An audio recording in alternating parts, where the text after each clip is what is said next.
A service of KIBMradio.com, the Internet's home for an all old-time radio.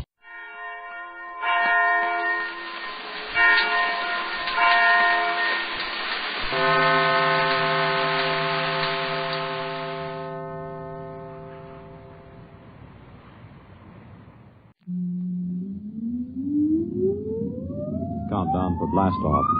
X-5, 4, 3, 2, X-1, fire.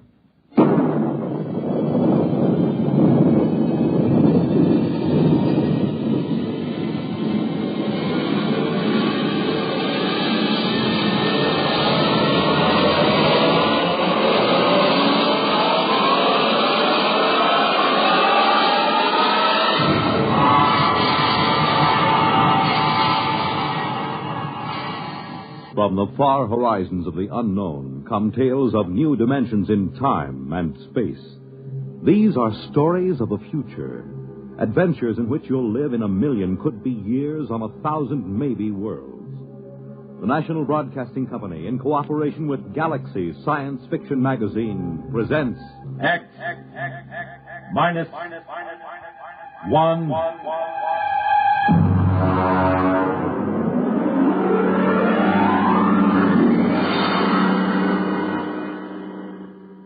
Tonight, Real Gone, starring Al Jasbo Collins. Playing, of all things, Al Jasbo Collins.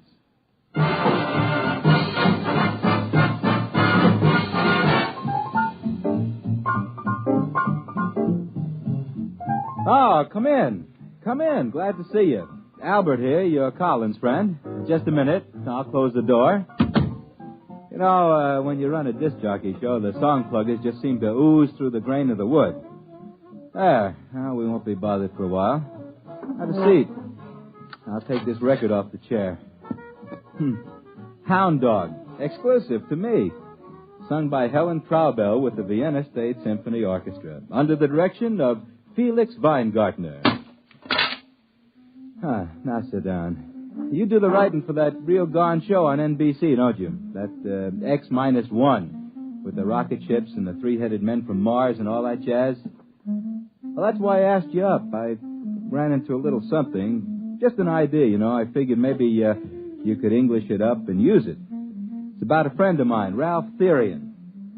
Did you ever hear him? He's an artist. I don't mean records or a musician. I mean an artist, a sculptor. I ran into him during the war. He used to sit in the barracks making busts of the sergeants out of GI soap.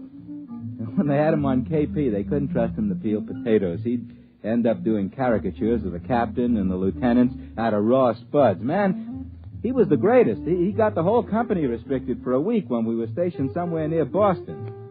It snowed, and he made a life-size statue out of snow and ice depicting the captain sitting in a howdah on the back of an elephant. The captain didn't mind so much, but the elephant happened to look like the regimental colonel, and he took a dim view of the entire affair. Ralph studied in France somewheres under the GI Bill of Rights, and I used to run into him once in a while on 57th Street. He's looking kind of hungry and desperate. Then one day, a couple of green weeks ago, I ran into him on Madison Avenue, and, man, he looked like he belonged. He had one of them Tyrolean chapeaux with the shaving brush stuck on one side, an important German loading coat, and he was carrying a snakeskin dispatch case. Al! Albert! Well, hello, Ralph, my friend. Well, you're looking great, Al. Hey, I like that beard. Well, thanks. Kind of gives your face the Mount Rushmore quality. It's generally admired, my friend, but what brings you over here on this street of dreams? I was under the impression an artist was immediately downgraded 3 degrees of integrity when he set foot on Madison Avenue. I was just up seeing a client. A client? You've given up the sculpting kick. Oh, no, I'm just working in a new medium. Well, you look real prosperous. How do you like the shoes? Oh, very dapper. Very dapper. I don't believe I've ever seen lizard skin huaraches before. Had them imported, made underwater by natives of Ecuador. Yeah. Takes about 3 hours to have them made, so they use about 12 natives per pair. Ralph, my friend, you give the general impression that you are loaded with loot. I am. There's money in art. Money. You've just got to get something new. Here, wait a minute. Let me open my case. Here, Al. Take a look at this. What is that, an ice cube? Look inside. Mm-hmm. Now, man, that's real entrancing. What is it? That is a detailed copy of Rodin's The Kiss. Pretty sexy. How do you do it? Well, you see, I carve it from underneath the plastic block. Oh, it looks sort of solid to me. How do you get in? Well, look at the bottom. You see that little hole? I worked through there with my engraving instruments. Of course, this is just a sample. I've been doing originals mostly. What are the little cubes good for? Paperweights, I guess, huh? This is art, Albert, art. Do you know how much I get for one of these? Beats me. $5,000. Oh, that's a pretty stiff price for a paperweight. Well, you just don't understand, Al. This is the hottest thing since Picasso. I just sold 2 original compositions to Morgenstern. You know, the dealer from Philadelphia? For $25,000. 25? Wow. I should have paid attention when Mama bought me that clay when I was a little boy. Well, it's about time the creative artist got a little bit of recognition. Recognition's not the point, man. At 25 G's, I wouldn't care if people walked past me in high noon. That's because you're not an artist. The money's secondary. Money is never secondary. Money is the primariest thing there is. Al, would you be interested in a fine original composition? Well, I'll make a special price for you, Albert. $4,000. No, Ralph, my friend. I keep my papers from blowing off my desk with my right foot and my left piled one on top of the other, and I find that quite adequate to the needs and aspirations. Al, the trouble with you is you've got no soul. The trouble with me is I have not got $4,000.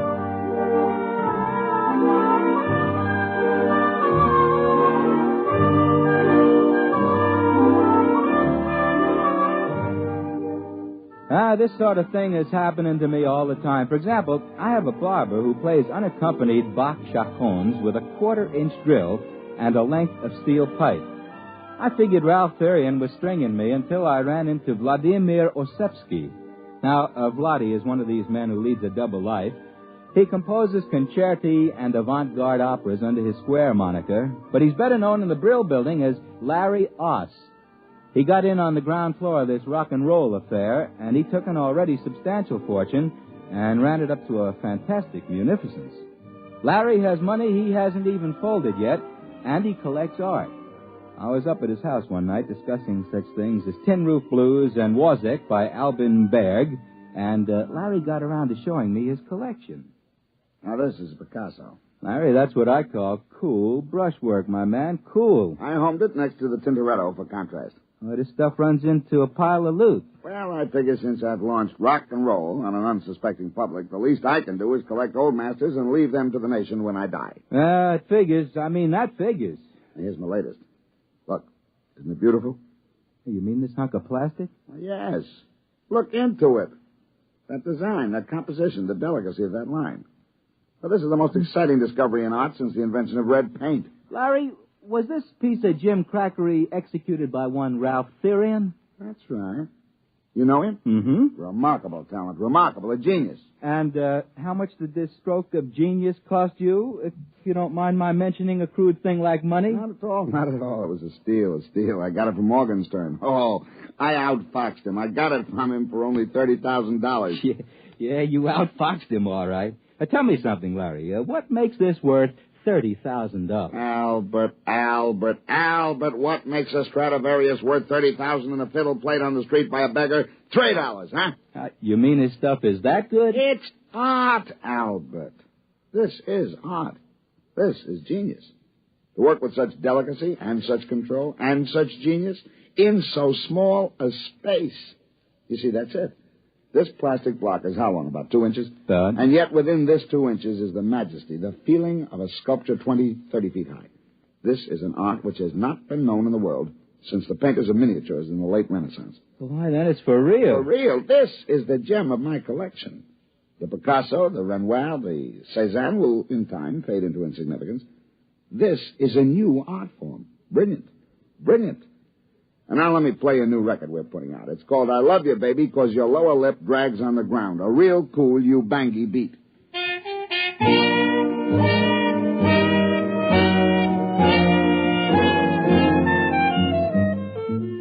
Well, I let Ralph Therian's new art form slip my mind for a while I struggled with song pluggers, advertising salesmen, account executives from the agency.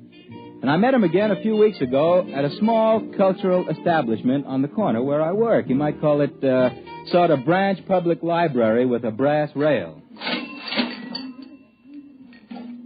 Hey, what's the idea of putting this lemon peel in? If I wanted a fruit salad, I'd ask for it. How do you do, Ralph, my friend? Oh, hello, Al. Ah, you look like you're thriving, my man. Well, as a matter of fact, I just signed a contract with Morgenstern to deliver $100,000 worth of my original compositions. I'm celebrating. In here? Ah, man, this place is only fit for sweating out the downhill phase on a manic-depressive psychosis. Oh, I'm just starting here. I intend to work my way up. Albert, be my guest.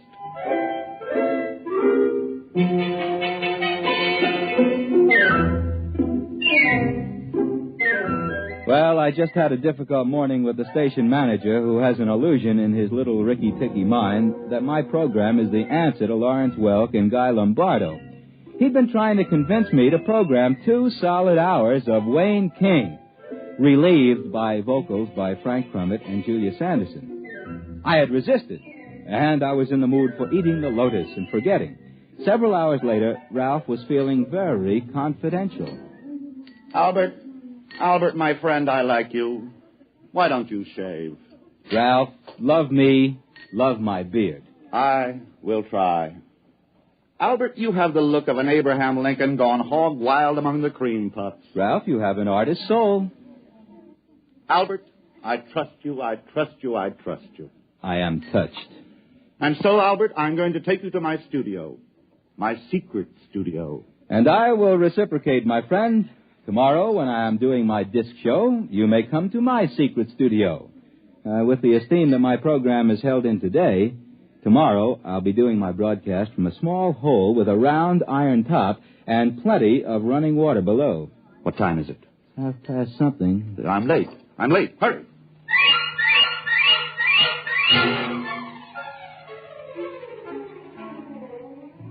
He took me to a loft somewhere down in the banana warehouse section. He had 3 locks on the door, and he opened them with 3 separate keys. I stepped inside and took a look around. The loft stretched a whole city block. The only thing that kept the New York Rangers from using it as a practice rink was the lack of ice. It was empty, except in one corner of the room there was a mess of machinery. Looked as if someone had eviscerated a television set and left it to die of shock. There was a weaselly-looking little man in a shiny blue suit standing in the middle of the floor tapping his foot. Syrian, I've been waiting for half an hour. Where have you been? Now, take it easy, Burson. Take it easy. Plenty of time. I've told you the active life of the catalyst is only... Who's this? This is my friend Al. Al Collins. Well, who is he? And what is he doing here? I've told you we must have no one here. Now, he's my friend. I trust him. Oh, I suppose you've told him all about it. Yes, I have. Have you got the stuff? Certainly I have. 3 ampules. But it won't last. You've got to hurry.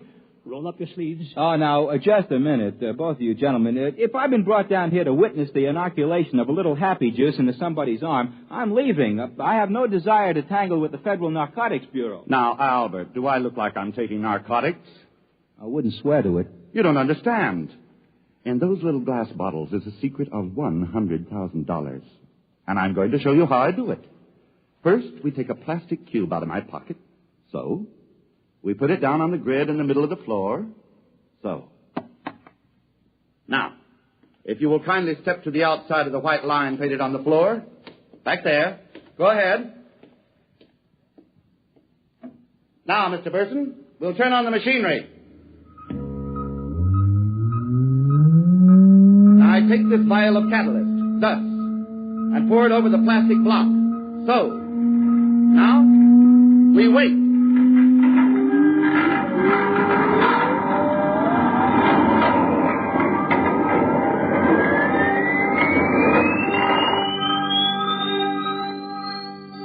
We stood there at the edges of that loft and watched that tiny plastic block sitting in a frame on the middle of the floor. And then suddenly it began to grow. In about 20 minutes, that cute little plastic block stood about 20 feet on its side. It almost touched the skylight, and there was about a foot of clearance on each wall. Gee, the long organic chain of molecules in the plastic is infinitely expandable under the right conditions. Is that a fact? By applying the right voltages in series, we can expand the cube to about this size. But there's an outside limit due to the cohesive charge on the molecules. Oh, naturally, of course. Those molecules do stick together. Well, it's the catalyst that does it. And I make that. I make the catalyst. You hear that, Therian? I make it. Now, calm down, Burson. Without me, you just have a great big blob of plastic. I'm the one who turns it into money. You see, Albert, a cube this big is as soft as putty inside. Now, I take my pneumatic drill and I make a hole in the bottom. And then my tools, and I start to carve my pretty sculptures inside. Therian, I'm warning you. I won't take this kind of treatment for long. Now, calm down, Burson. You're getting your 10% cut. 10%! 10%! Why, before I brought you this process, the only artwork you could get people to look at was mustaches on subway advertisements. Burson, that is the typical wailing of the non-creative technician. Envy, pure envy for genius. Now, look out. I'm going under there and start work. I want 50%, Therian. 50%. That's only fair, isn't it? I put it to you, Mr. Collins. Just keep me out of it, gentlemen. Leave me out of it. I'm warning you, Therian. I'm warning you. Just get out of my way, grease monkey. Let an artist work.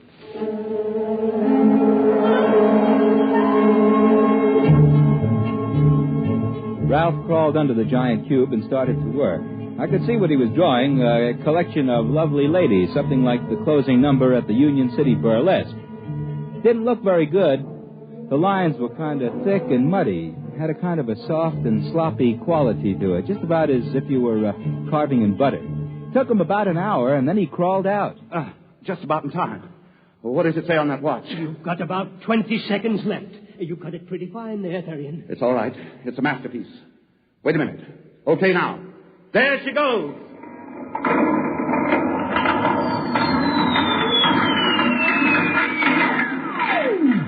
Well, now, what happened was that plastic cube that was blown up to about 20 feet on the side suddenly popped like a balloon with a cigarette stuck in it. And what ended up was that tiny little 2-inch cube sitting in the middle of the floor. Ralph picked it up and brought it over. Look at it. Beautiful. Beautiful. The work of genius. The work of science. Makes a real nice paperweight. Albert, my friend, what you have just seen was the creation of a $20,000 masterpiece. Take a good look. I did take a good look. The whole design was there. But what had looked to me like kind of a muddy, buttery picture when it was 20 feet high was now sharp and beautiful and clear as a snowflake. I went back to the studio and demonstrated my independence by scheduling 2 solid hours of Dizzy Gillespie. The next day, I got a telephone call just before I went on the air. It was Ralph asking me to come over to the studio. Said it was important. So, after the show, I shook the last song plugger out of my lapels and headed down to Ralph Therian's loft. I found that fellow Burson walking up and down at the edge of the room, looking at his stopwatch nervously. They had another plastic cube blown up in the middle of the room, and Ralph was inside the cube working. They were having quite an argument. I know you got paid off today, Therian, $100,000. I know you got it, and I want my share, 50%. Don't bother me. I'm working. Hi, Ralph. Oh, hi there, Albert. Just a minute. Wait till I crawl out. I warned you. You can't say I didn't warn you. There'll be no more of the catalyst. No more. Listen to him, Al. That's why I asked you over. I wanted a witness. And you're the only one who knew all about it already. Oh, now look, gentlemen, I told you not to get me involved in this. Now listen. This little worm, this test tube termite, had the gall to threaten not to bring any more of that catalyst. But I warned you. I want my share of that 100,000. If you'll excuse me, I'll get back into that masterpiece. That catalyst is only good for 2.7 hours. Hand me the drill, will you, Burton? Here it is. But I warned you. Boy, the plastic is tough today. All right. Lower grade. I warned him. He must have the money here somewhere. Yes, there must be somewhere. Bills. Your cat stubs. What are you doing over there, Burton? Looking. Just looking. Well, if you're looking for that $100,000, you can stop. I've got it right here in my pocket. Now, don't bother me while I finish work. What? Therian, come out of there. Come out. I've got to finish just a little more. Come out, you don't understand. Come out. Get out of my way, Mr. Collins. With pleasure. Therian, hand me that money. Quick. Get out of my way, Burton. I'm working. But listen, you don't understand. The catalyst. Let go of me. Let go of me. The catalyst. I made it up half strength. Give me that money, quick, the money.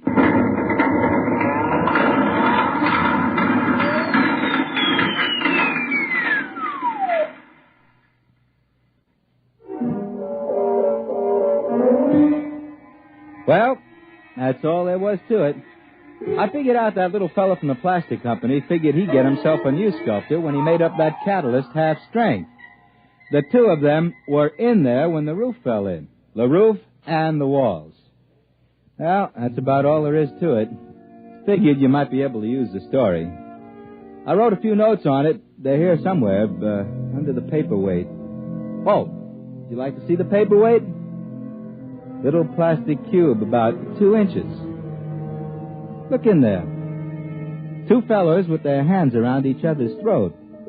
Looks realistic, don't it? As if they were squeezing. Of course, this one's an improvement on the work Ralph Therian did. This one's in full color.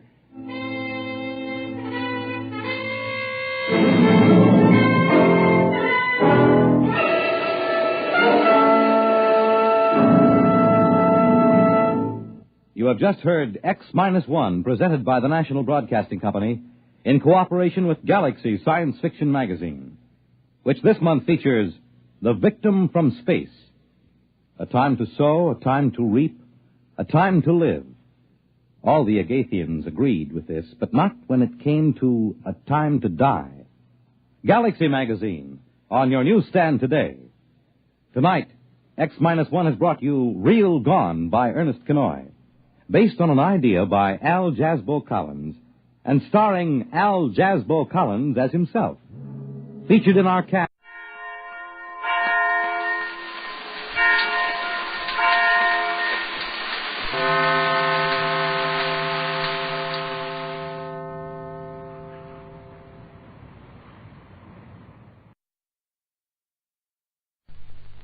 On the magic island of the South Seas, time is very precious. The mad scientists who call themselves Euclideans measure time in seconds because they are too busy to use minutes. When Mrs. Gregory, Captain Bradford, and Jerry Hall landed the Gregory yacht at the island and found Mrs. Gregory's long-lost little daughter, Joan, they thought the idea of putting such value on time was ridiculous. Now time has become very precious to those on board the captive Gregory yacht. It is just after 8 o'clock at night. Captain Tex Bradford has been gone 15 minutes, trying to swim out through the ring of fog and gas surrounding the island and release one of the little homing pigeons on which so much depends. A sudden electrical storm sweeps over the weird island as Mrs. Gregory, Jerry, and Joan huddle in the radio cabin on the yacht.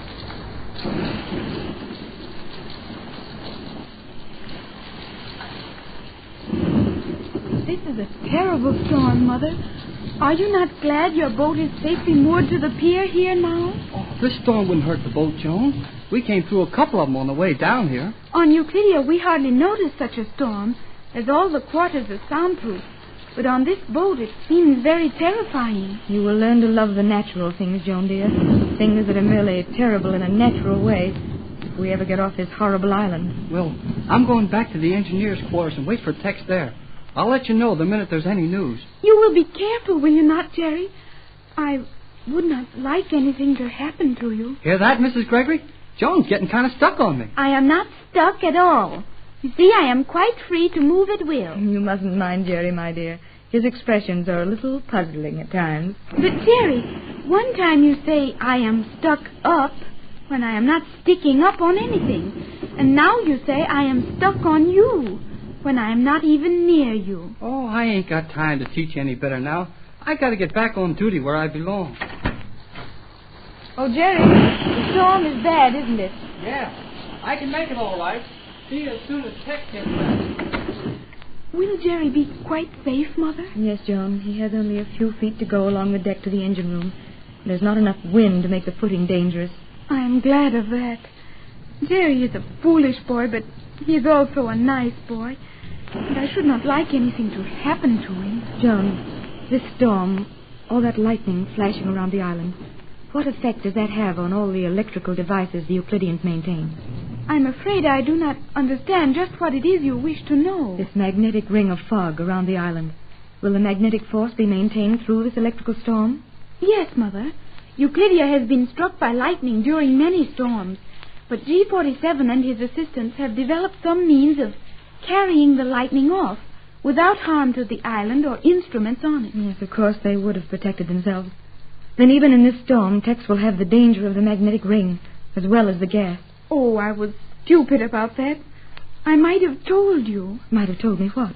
Is there something different about the magnetic ring in a storm? Not the magnetic ring, but the gas ring. The rain will so dilute the gas, which is very soluble in water, that there will be little or no danger from the gas. Oh, that's wonderful, Joan.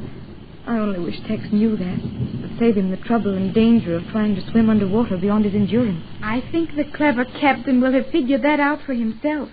I remember he said he was sure the gas would not be effective in water. Then he should remember that and swim on the surface. I think so, Mother.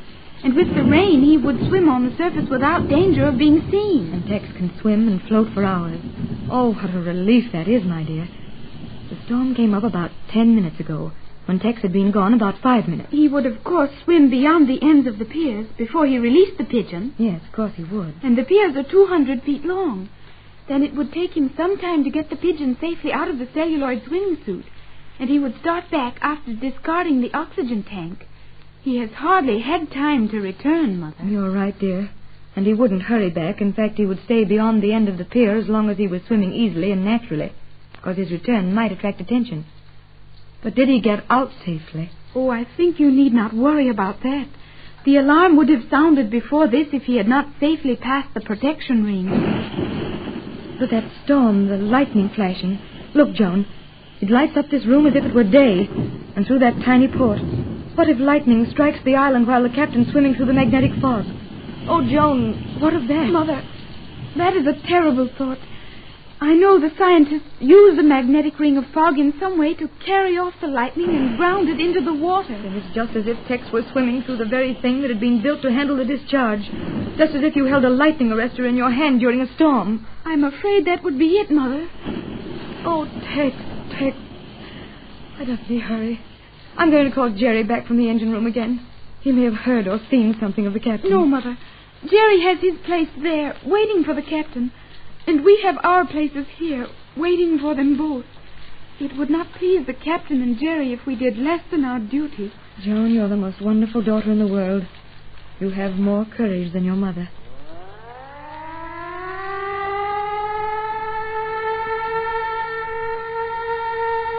What is that? The signal to submerge. Mother, this is going to be something of danger and terror, I think. To submerge? You mean to submerge the island? Yes, Mother. I told you the island could be submerged so that a boat could pass over the top of it. But, Joan, do you realize what that means? This yacht is tied to the island, this boat. What will happen to us? And Tex is swimming out there somewhere. Joan, what?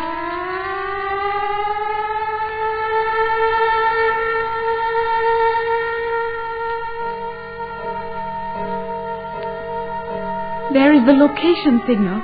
5 strokes on that gong after the signal to submerge. That means at this pier, Pier 5, where this yacht is held fast. But what exactly can that mean? Is it possible to submerge only one section of the island? No, I am not sure I understand that signal. Unless... Yes, it could be. There is an anchorage lock at this pier. I think your yacht is to be drawn inside the island and submerged. This yacht submerged? Yes, floated within a lock under the island floor, and then submerged with the island.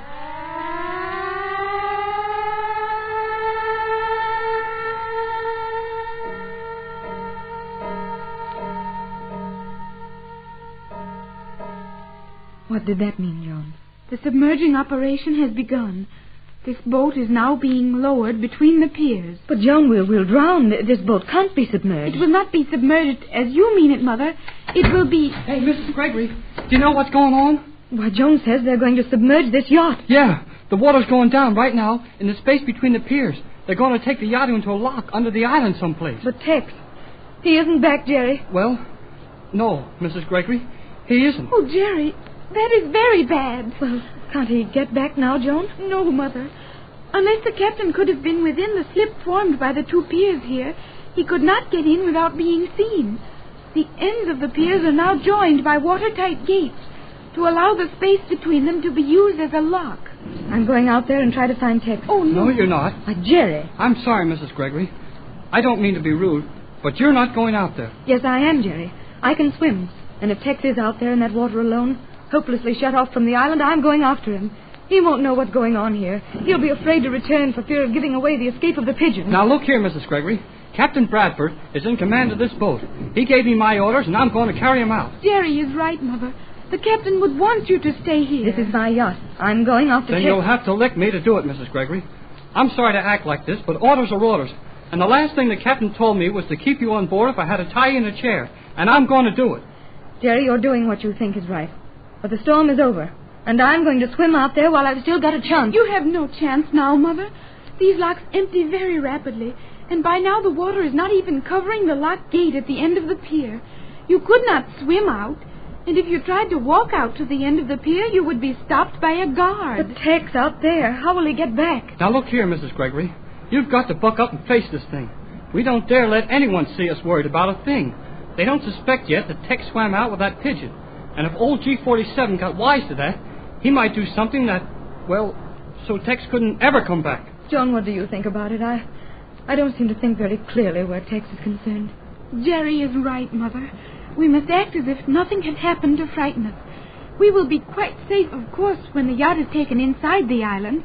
It will float in the submarine lock just as safely as it does here. But if we act nervous, it could only be for one reason, that we were worried about someone not on board. That's the idea, Joan. And as long as G47 thinks Tex is with us, he'll find some way to get out of the water and back on the island without the Euclideans knowing what he was doing. Well, at least we can go out on deck and see what's happening. I think that would be all right. Do you not think so, Jerry? No, I don't. I told the skipper and the engineer to stay under cover, and I think we'd better do the same thing. If they see us on deck without Tex, they'll know he isn't aboard. Oh, I suppose you're right. But it seems so terrible to just sit here and do nothing while this boat is being taken inside the island. How will Tex get back to us? How will he know what's happened? I guess he'll figure that quick enough, all right. When he finds the gate closed at the end of the pier, then he'll have to swim around to one of the other piers and walk right up on the island. Oh, that will be bad, Jerry. Then G47 will know the captain has been in the water, and it will take them only a few minutes to discover that a pigeon has been sent. Oh, that doesn't matter. The pigeon's gone, and I'm willing to chance it getting to Johnson's boat. If only Tex is safe. I'll feel a lot better when he's back on board with us. Gee, there's Tex now. Come in. Oh, it's G47. It is I. What do you want here?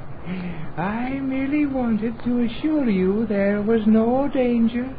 Your yacht will be safely taken into a submarine chamber on the island, and all on board will be quite safe. Then what? Then the island will be submerged completely. Oh, Mother, the island, it will all be submerged. You mean there won't be anything left above the water? Not a thing. Nothing for a man to hold on to or walk upon, for example. But, of course, as you are all on board, you have nothing to fear. No, we have nothing to fear. Precisely. However, if one of your party was absent, say, out swimming around the ends of the piers? Yes. Suppose. What then? The unlucky person would soon drown, swimming around where this island once was.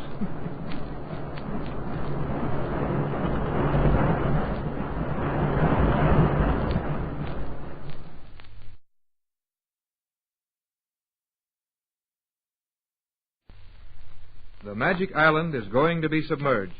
The Gregory yacht is slowly sinking below the surface of the island as the water is pumped out of the lock in which the yacht has been held. G47 has just left the radio cabin after assuring Mrs. Gregory and Jerry and Joan that they were quite safe on board the yacht.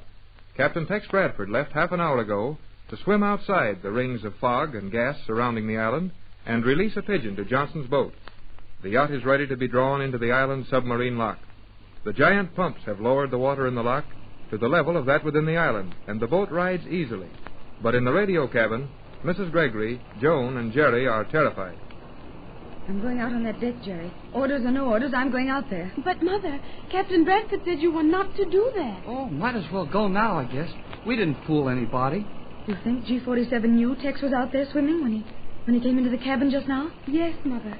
G47 was smiling and quite pleased with himself. And when he looks and acts like that, it is only because he has done something particularly mean or terrible to someone. That's what I thought, too. You know, when the old guy said we needn't worry if we were all on board, he knew we weren't all on board. So we might as well go out on deck and watch how this thing is done. G47 must have known we would be going out. He didn't even close the door. G47 knows nearly everything that everyone is going to do, almost before they know it themselves. But if Tex is out there somewhere, swimming beyond the end of the pier, he'll be helpless. What can we do about it? Nothing right now. But Tex has probably got some ideas of his own, and I'll bet this island don't do any sinking without his getting on it. But that would do him no good, Jerry. If he were not admitted to one of the chambers, he would only drown when the island was completely submerged. Oh, I can't stand this any longer. Come on, I'm going out on deck. Gee, Mrs. Gregory, look at that. Why, we're way below the top of the island. Yes, Jerry. This lock between the piers is like a great steel aqueduct. Are these piers solid to the ocean floor, Joan? Oh, no, Mother. Only to the 5th level, and only 2 of them have locks between them as this one has, so the water may be pumped out. The false bottom is steel. From the 5th to the 10th level, the main part of the island is round and smooth, so that it may all be submerged. You really mean the whole island will go down till the top of it is 40 or 50 feet below the ocean? Yes. Large ships pass over it easily, and the island is so smooth and tapering toward the top and center that when a ship tries to anchor here, the anchor merely slides over the top of the island. Gee whiz. And we can do nothing. Just stand here and wait until we're taken into that lock. Hey, listen. The pumps have stopped. We must be down. Yes, Jerry. The water in this lock is now at the level of the water in the lock inside the island. The gate will open into the island now. There is a lock gate in that smooth wall ahead? Yes, Mother. See, it is opening now. Golly. It's opening just as easy and as quiet as everything else on this island works. Not a sound from it. No, but for the water rushing through it to even up the levels, we shouldn't have noticed it. And how light it is back in there. The Euclideans use a great deal of light where it will not be seen from outside. All the subterranean chambers are brilliantly lighted. We're moving. The boat's starting to slide into the lock. Are we being pulled by magnets, Joan? Yes. The floor of this lock is covered with a series of magnets. The boat is perfectly controlled. But from where? I see no one. Not even on that ramp along the inside of the lock. It is all controlled from the central chambers. The position of the boat is clearly indicated by the action of the magnets. Boy, what a place this is. And when we are inside, what can we do then? Hey, wait a minute. The mast is sitting at the top of the lock. It's going to crack. Well, can't we stop it? I'll gladly unstep the mast rather than break it. No, Mother, there's no time. The yacht is being put in here because of some emergency. They will just break the mast off. It has happened to other boats here. Gee, there goes the radio spars. Now we haven't much of an area left. The mast is nearly broken now. I hope the strain doesn't start the seams in the hull. Will we be safe standing here? Sure we will. Those deck plates will hold all right. The whole thing's going to fall on the after cabin there. Oh, there it goes. Look out for flying splinters.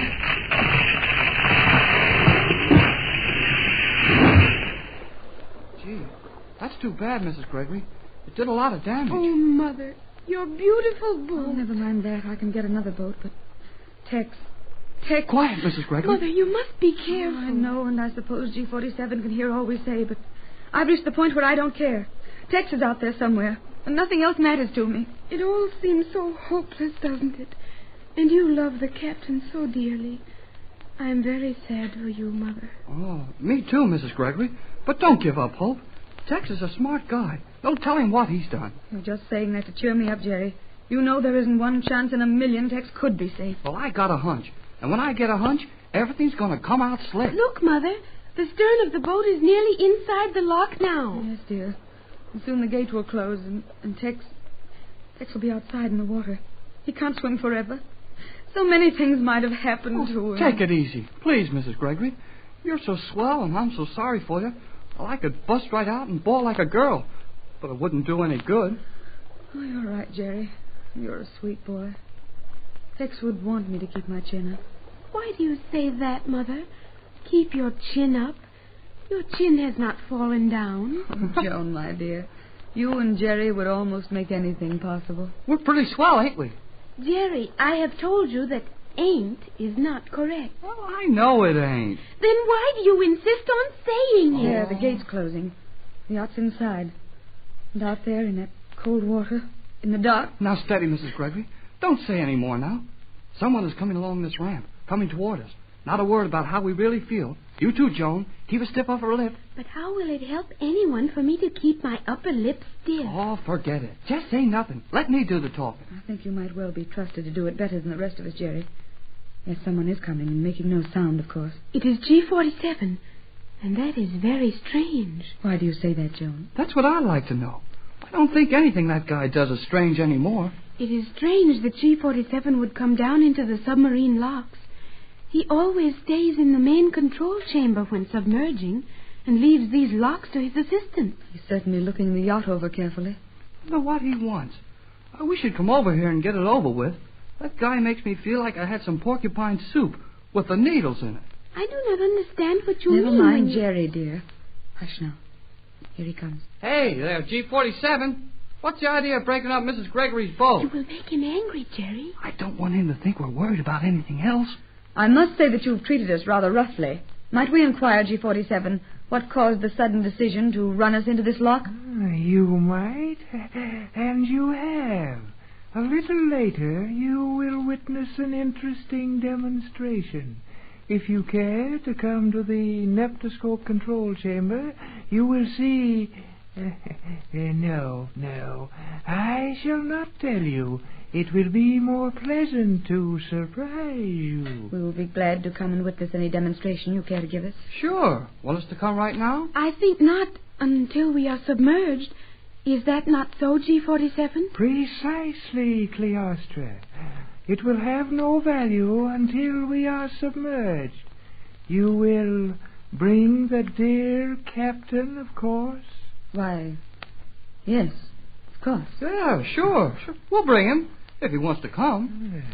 I feel reasonably certain Captain Bradford would be very happy indeed to have the opportunity of witnessing the demonstration from within the island.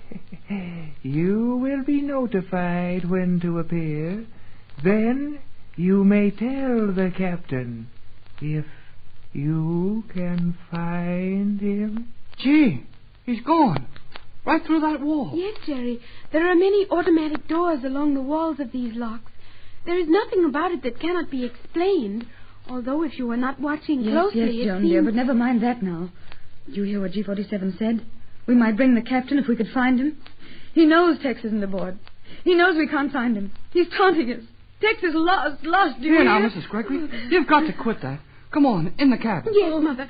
Someone will be watching us, and we must not let them see how we feel. You take your mother's arm on that side, Joan. Yes. I'll open the door when we get to it. No, Jerry. I'm going to stay right out on this deck. Stay where I can see, where I can watch for Tex. But there is nothing to see, Mother. We are inside the lock. Walls of steel all about us. We could see nothing, not even the water of the ocean. Oh, of course, Joan, you're right, but I feel so helpless. Just a minute, Mrs. Gregory, and we'll be fixed up all nice inside the cabin. Then we can plan quietly what we can try to do, and you'll feel better. Here we go now. Go right in, Mrs. Gregory. Come, Mother. Yes, dear, yes, I'm all right. Now, just a second, and I'll find the light switch. Strange, Jerry. We left the lights on when we went out of the cabin. So we did, Mother. Yeah, that's right. I guess that falling mast must have put them out. I put them out. Hey, the captain. Oh. Yes, I put the lights out just as the mast fell. So G47 would think the falling mast had wrecked the wiring, and I could move in here unnoticed. Oh, Tex. Tex, dear. There, now, Pat. Don't cry, darling. Oh, I'm so happy. I have found the light switch. Well, don't turn them on yet. Why not, Jerry? Oh, just because. But why not, Jerry? I will turn them on. Oh, Mother. Oh, boy. No, Jerry, no. Joan did perfectly right in turning on the lights. Yes, dear, you did quite right. Well, anyhow, I think they ought to be off on account of G47 seeing in here. He thinks you're drowned, Tex, or still trying to swim around out there. Well, this cloth will keep anyone from seeing in here. I've got to tell you the news. Yes, Tex, what happened? You can see what happened to us. You know why the yacht has been pulled into this lock? Why the island is going to submerge? Yes, but one thing at a time. In the first place, the pigeon got away safely. He's been gone nearly an hour now. That means he's 30 or 40 miles from here on his way to Johnson's boat. That's wonderful, Tex. And he ought to make it all right. Gee, that's swell, sir. You did a slick job of it. But, Captain Bradford, G47 knows you were swimming around out there. He must know it. And he would also know that you had released the other pigeon. Yes, that's true. And they'll send airplanes or ray guns or something out to fly the pigeon down or kill it. No, G47 doesn't dare send out a plane or a submarine or anything else. Why not? I see no reason, Because Captain, why... there's a large fleet of battleships coming. I heard guards talking on the pier about it. Some large fleet converging on this position to hold battle practice. And the island has to submerge. Then they can't do anything to stop the pigeon? Not a thing, son. That pigeon will get to Johnson's boat.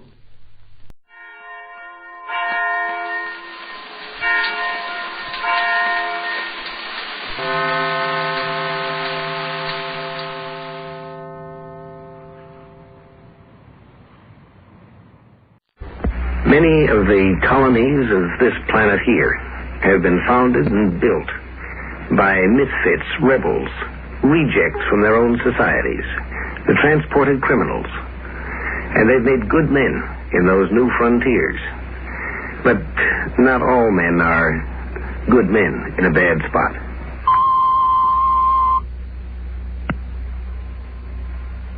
When you open a new area, whether it's a new planet or a new continent, it takes tough men, men of strength and determination. Among the men of that type in any culture, many are rebels. They turn up in the criminal courts. Such men make fine colonists. But not all rebels are colonists, builders. A lot of them are just plain, lazy, sick-souled criminals. Now, Mars is a cold planet. It's nearly 50 million miles further from the sun than Earth. It gets proportionately less heat. Its air is thin and low in oxygen. Its water is scarce. It's not an easy place to live. Some men will live in unpleasant places by choice because they have this pioneering spirit or a sense of adventure. Other men have very little choice at all. When Robert Black was found guilty of the crime of armed robbery, the court gave him the usual choice: 15 years in prison or a permanent exile to Mars. The judge asked him which he preferred. I'll take Mars. It was so ordered.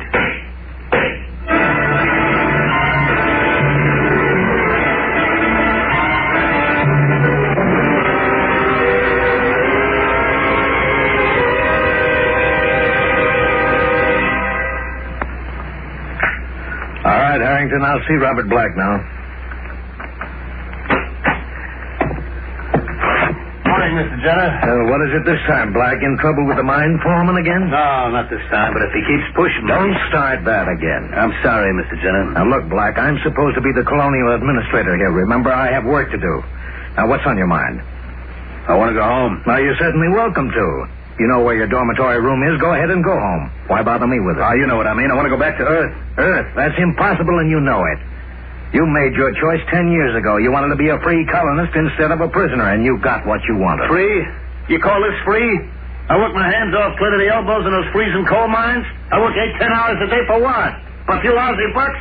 And where can I spend it? No place. I'd rather be in jail. No place to spend it. You seem to do a pretty good job getting rid of your paycheck in the bars in Marsport. Why not? What else is there to do with it? Black, a lot of men in your position have done something with it. They saved their money and bought a little pressure dome of their own. They got married and had kids and tried to make Marsport into a real city instead of drinking up every cent they've made. Me get married? It's a laugh. None of the dames on Mars have anything to do with it, Con. Oh, you mean they won't have anything to do with you personally, don't you? Other convicts have done something with themselves here, but you haven't, and you never will. You know why? You tell me. Because you can't change your way of thinking. You had to come here because you couldn't keep out of trouble, and you've made trouble for yourself and everybody else since you came. Drunken brawls, arguments with your foreman, everything. Someday you'll get in a real jam. Now, look, Mr. Jenner, I try to get along. Honest, I do.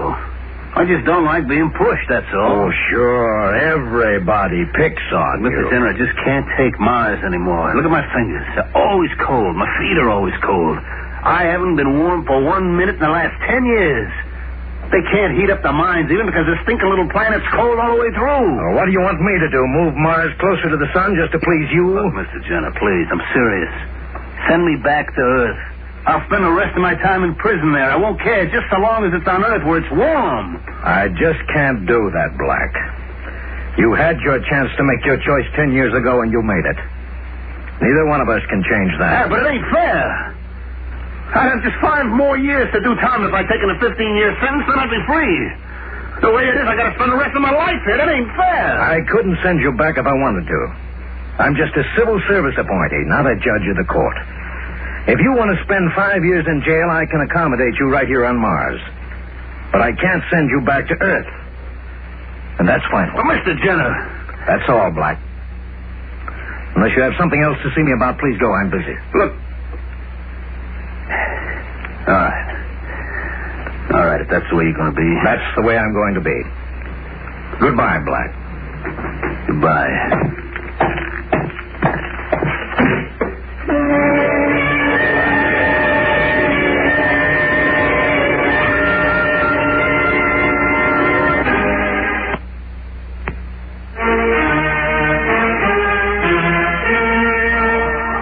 There are many men who can't take no for an answer. But they don't all have that characteristic in quite the same way.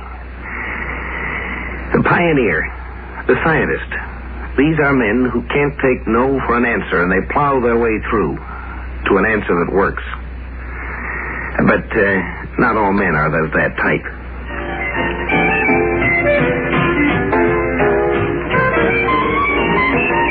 Bartender, give me another beer.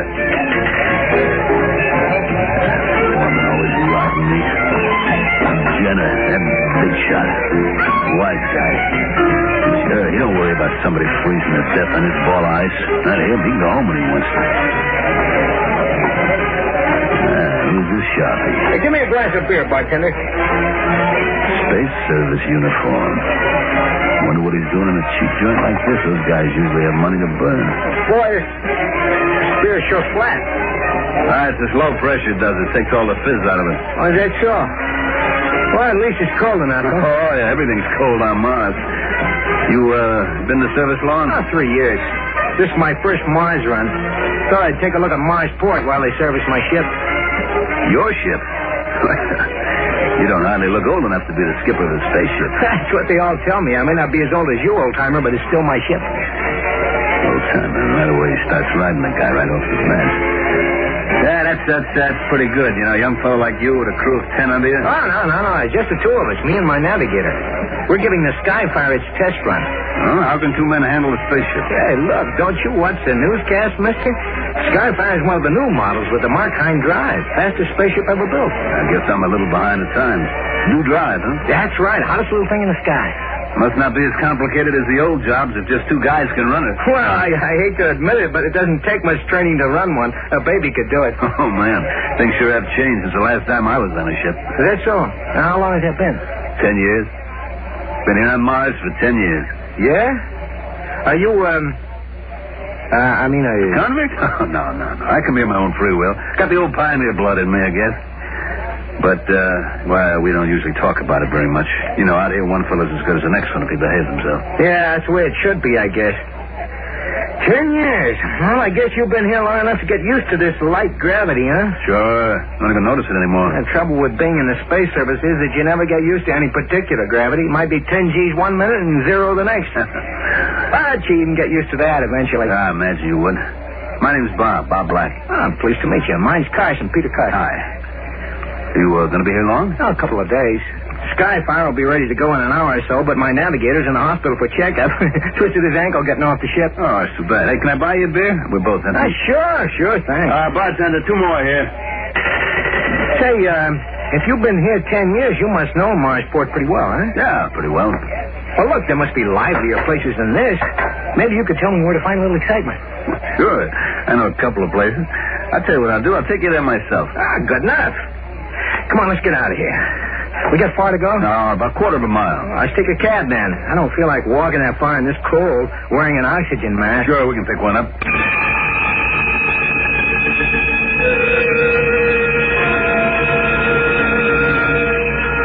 Oh, my head. Yeah, kid, you really hung one on last night. Oh. Hey, where am I? Open your eyes and look around. This ain't the good chip lollipop. Hey, we're aboard the Skyfire. Hey, you're not supposed to be here. How'd you get through the guards at the gate? Well, it wasn't easy, pal, but you helped. Now, you just lean back and relax. You're in no condition to try anything funny. Hey, that's my gun you got there. That's right. Earth.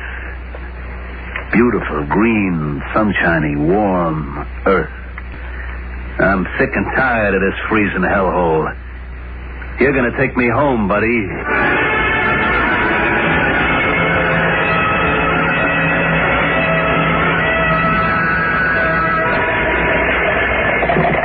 Colonial Administration, Jenner speaking. Jenner, this is Colonel O'Neill, Space Service. Oh, yes, Colonel. What can I do for you? Well, something pretty serious has come up. Would you check your records on a man named Black? Robert Black? Well, I might not need to check them. I know the man personally. What's he done now? Well, I take it then you wouldn't be surprised if you were in trouble. Not in the least. Why? What happened? One of our spaceships was stolen early this morning. What? Well, how could a man steal a spaceship? A man couldn't steal one of the old kind, but this is a radically new type, small, compact, and easy to operate. Be almost as easy as stealing a car. And you think Black had something to do with it? Looks like it. He was the last one seen with Peter Carson, and his fingerprints are on the ladder of the takeoff pit. We're questioning the guards now, but it looks as if Carson and Black took off in the Skyfire together. Incredible. Who is Peter Carson, by the way? One of our young trainees. Pretty bright, but just a kid. Oh? Got a funny streak in him, though. The psychologist should never have passed it. Still, I never thought he'd do anything like this. What do you mean? What's wrong with him? Well, he's a bit of a braggart. Likes to claim he's something he's not.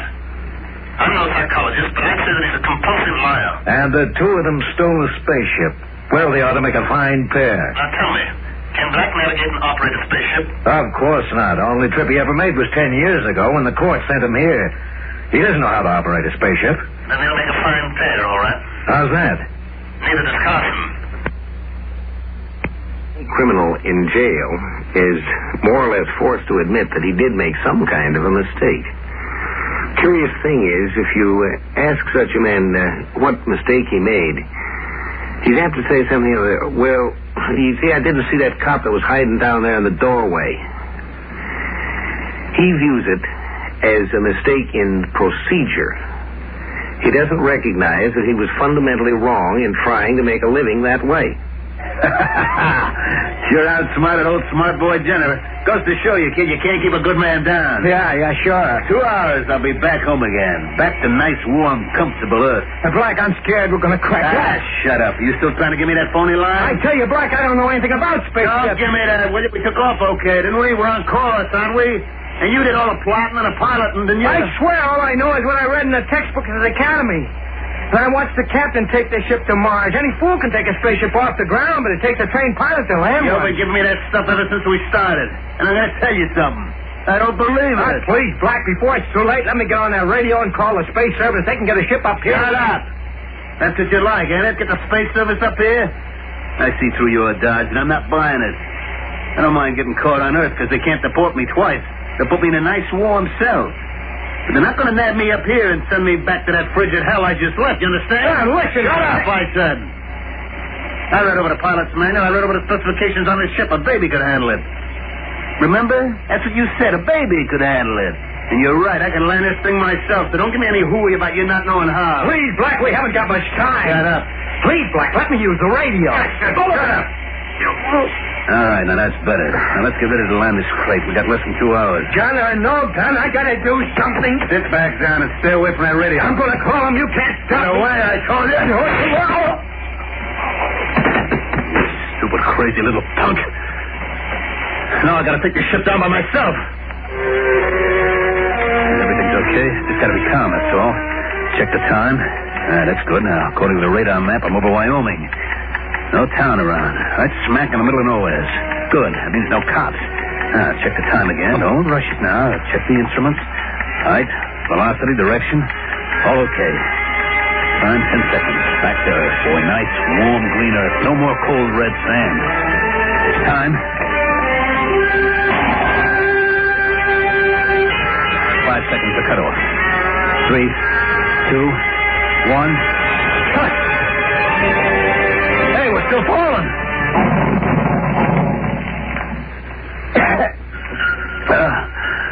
I guess I'm okay. Ship didn't fall more than 10 or 15 feet. What's that? Radiation detector. Fall must have broken the shielding around the atomic engine. I gotta get out of here.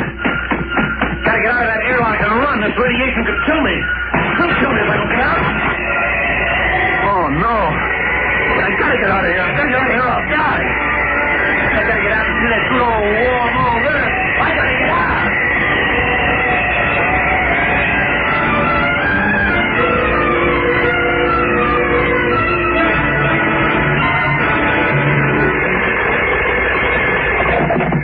Colonial Administration, Jenner speaking. This is Colonel O'Neill, Mr. Jenner. I just got word from Earth that our 2 runaways have been found. You mean they actually made it to Earth? Well, it wasn't a good landing. The engines were cut off too soon, and the sky fire dropped about 15 feet, but that ship's pretty nearly foolproof. What happened? Our man Carson has a bullet in him. Doctor says in bad shape, but he'll live. And Black? Funny thing.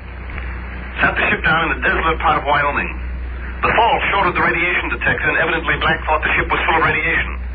He got out fast, started running, and just kept running until he dropped. You mean he got away?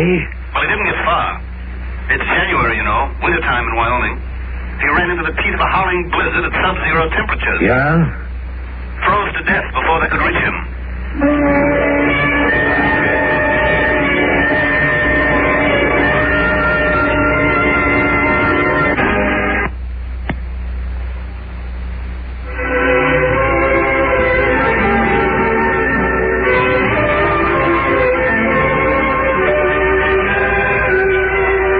Characteristic of a man who wants to do things the quick, easy way. But he doesn't like to take the time and trouble to look up the data as to what's going to happen when he gets there.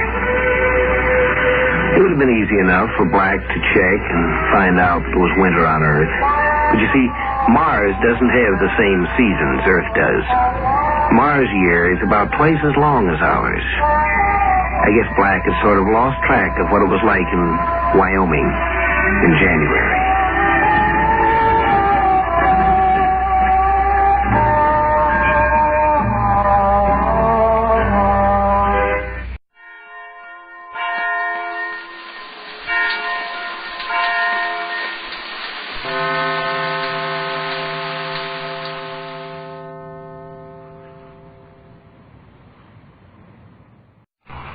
Presenting the transcription feature, Superman! Guys, look! It's a plane! It's a plane! It's Superman! And now, Superman, champion of the weak and the oppressed, who came to Earth from the planet Krypton with physical powers far beyond those of mortal men, and who fights a never-ending battle against crime and injustice, disguised as Clark Kent, mild-mannered reporter for a large metropolitan newspaper. Superman, as Clark Kent, and Jimmy Olsen are visiting Editor White's Indian friend, Comanche Joe, on his ranch in the far west. Unknown to anyone, Rawson, the ranch foreman, is trying to persuade Comanche Joe to sell his ranch and oil fields for practically nothing by making use of an old Indian legend which says that when a coyote howls, danger threatens. Many accidents and misfortunes have happened on the ranch, and they have always been preceded by the howl of a coyote.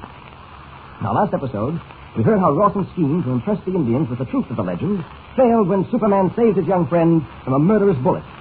But Rawson was not finished. As our last episode ended, he once again plotted against the life of Jimmy Olsen. Listen. Well, the plan to get that kid while he was up on top of the drum was a flop, Rawson. Shut up now and get this, Dusty. This afternoon, you're going to take that kid riding on Gentle Lamb. I don't get it. You know Gentle Lamb as well as I do. He's the gentlest horse on the ranch until you touch him with spurs. Well, Dusty, you got to see to it that little Jimmy Olsen, little laughing squirrel, wears spurs. That horse goes crazy when you put spurs to him, Rawson. He'll kill a kid for sure. That's what I'm driving at. Take the kid riding in the general direction of the Comanche Reservation. When you get some distance away from the ranch, present him with a pair of spurs. Kid will wear them, all right. The minute he touches Gentle Lamb with those spurs, the horse will go nuts in its curtains for the kid. When the Indians find him laying dead on the trail, I'll fix it for the coyote to howl. Get me? I get you. To get the ranch, we've got to convince Chief Running Fox that the legend of the Howling Coyote is a real McCoy. That the ranch is bad medicine for Comanche Joe. You got it. Okay, Rawson. I'll take the kid riding. And I can guarantee he won't be coming back.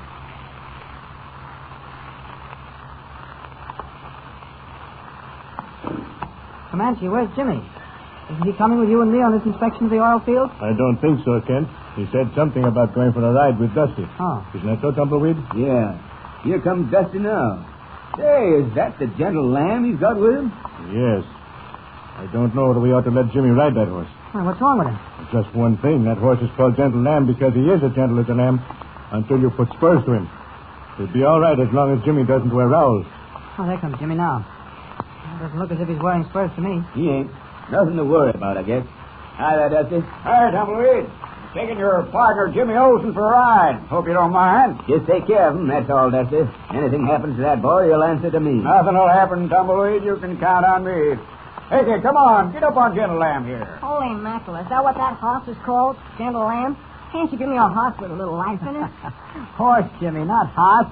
You're even starting to talk like Tumbleweed Jones. Anything wrong with the way I talk, Mr. Kip? Well, for a Westerner, Tumbleweed, no. For an Easterner, yes. Easterners. In defeat. Come on, Jimmy. Get up on the Gentle Lamb here. Okay. Where are you going, Mr. Kent? Why, Comanche's going to show me over the oil fields, Jimmy. Enjoy your ride. Okay, I will. Say, Tumbleweed, why don't you come with us? Kate, got work to do. See you later, Laughing Squirrel. Okay. Let's go, Dusty. So long, everybody. Get up there. All the slow gas. Better watch that young man, Kent. You'll be taking him back to the city wearing chaps and a sombrero. I'm afraid so. Tumbleweed, I thought you were coming with us. Well, I was, but I kind of fell behind in my work last night. You know, going over to watch that tribal ceremony and everything. Oh, forget the work, Tumbleweed. Come on along. We can't forget this work, Comanche. I'm making a bow for the youngster along with some arrows and a quiver to carry me. Making a bow and some arrows for Jimmy? Hey, you kind of like that young friend of mine, don't you? I sure do. Great little fella. Hey, you and Comanche, go ahead. I'll see you tonight. Here's something to remember me by. Just made it this morning. Oh, what is it, huh? Oh, 2 bags of fudge, eh? Tumbleweed, thanks. Come on. Let's go, kid. All right. We've got a good half hour's ride before we reach the oil field. If I'm not mistaken, there's a storm coming. Blizzard, most probably. There's a blizzard coming, all right, but it won't get here till nightfall.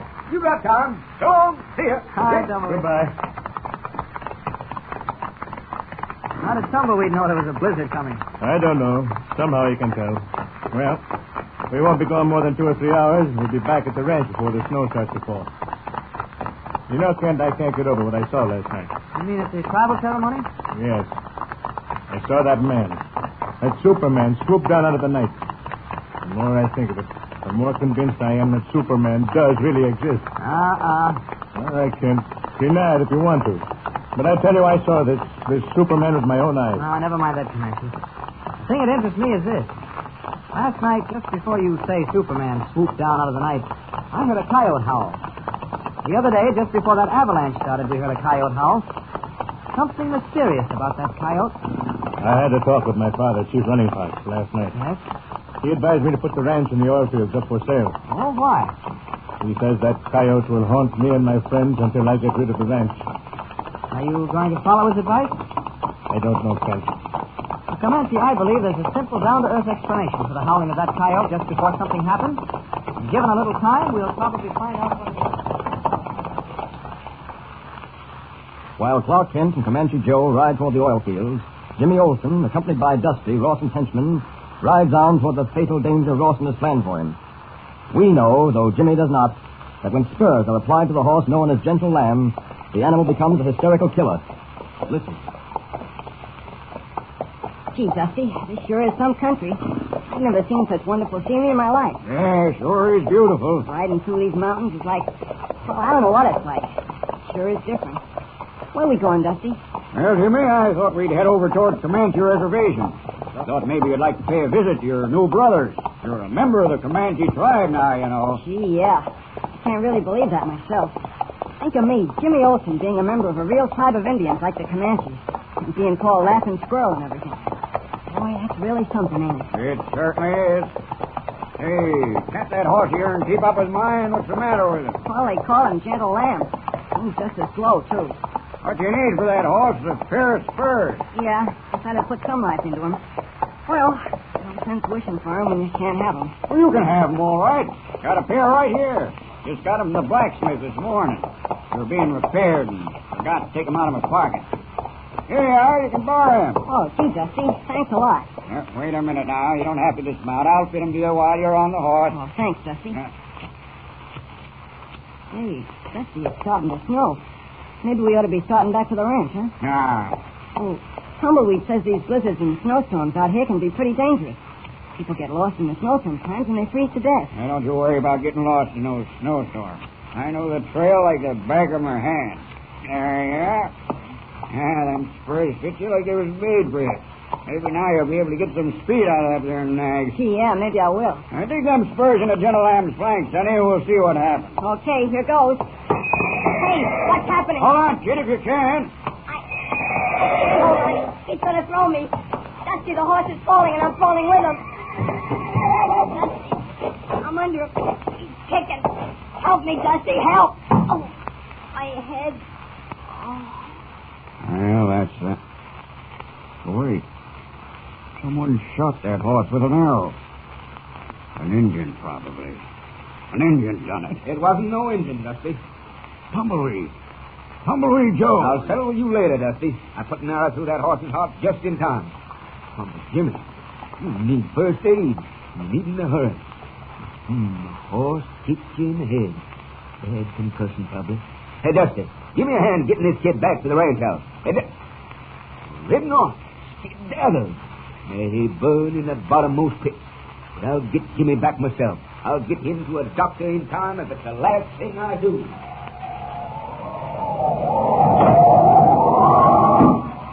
This is getting worse, Tumbleweed. I don't think the doctor will be able to get through. He's got to get through. Kid'll die if he don't. You get word to Comanche Joe and talk Kent? Yeah, Boldy rolled out the oil fields about an hour and a half ago. Kent and Comanche must be on their way back by now. Why doesn't that doctor get here? What's he taking all this time about? The blizzard is terrible, Tumbleweed. No human can get through in a night like this. God, listen to that wind out there. I'll get it. Hello. Yeah? But listen, Doc, you just got to get here. There's a kid here been kicked in the head by a horse. How do I know how bad it is? All I know is the kid's unconscious. He's been that way for over an hour. Well, that's bad, huh? You can't get through. Okay. If you can't get through to me, I'll get through to you. Never mind how. Goodbye. Put blankets around that kid. Get it? That'll lighten. You really ain't thinking of taking your favorite horse out in that blizzard, Tumbleweed. He'll never come back alive. If anything can get through this blizzard, that horse will. That'll lighten, like I tell you. Tumbleweed, use your head. The doctor's 20 miles from here over the mountains. There's a blizzard raging, man. The worst I ever seen in a year. You'll never get through. You and the kid and the horse will freeze to death out in the mountains. Can't let that kid die. Get those blankets around him and hurry up. Try to you hear me? All right. But you're a crazy hombre, Tumbleweed. Nobody, not Superman himself, gets through this blizzard. I can try. Any way you look at it, the kid dies. Well, I'll take a chance on getting him through the mountain to the doctor. Yeah, the kid's ready, too. All wrapped up in black. But I tell you, you'll never make it. Maybe not, but I can try. Open that door, Jerry. I'm on my way. I'll have a little laughing squirrel here or die to death. A job that needs Superman. Jimmy's friend, Tumbleweed Jones, faces 20 miles of dangerous mountain trails blocked by snow and blizzard. Will he reach the doctor in time to save Jimmy? Will he reach the doctor at all? Be sure to hear the next thrilling episode of our story with Superman. And remember, tune in the next thrilling installment of the transcription feature, Superman. Up in the sky. Look, it's a bird. It's a plane. It's Superman.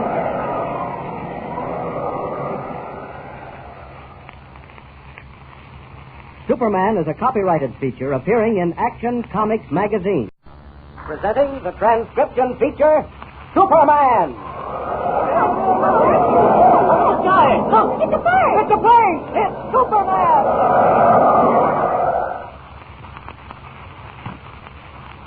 And now, Superman, champion of the weak and the oppressed, who came to Earth from the planet Krypton with physical powers far beyond those of mortal men, and who fights a never-ending battle against crime and injustice, disguised as Clark Kent, mild-mannered reporter for a large metropolitan newspaper.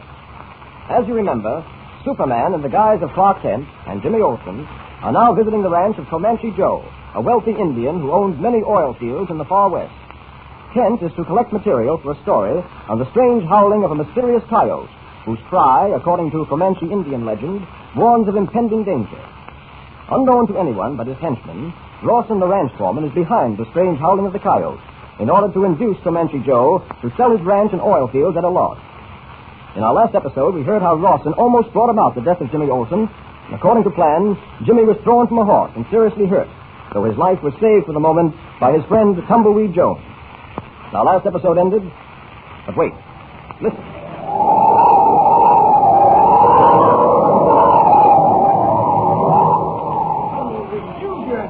The doctor's 20 miles from here over the mountains. There's a blizzard raging, man. The worst I've ever seen. You'll never get through. You and the kid and that horse of yours will freeze to death out there on the mountains. Jerry, if the doc can't come here, we'll go to him. Get those blankets around him and hurry up. Pronto, you hear me? All right.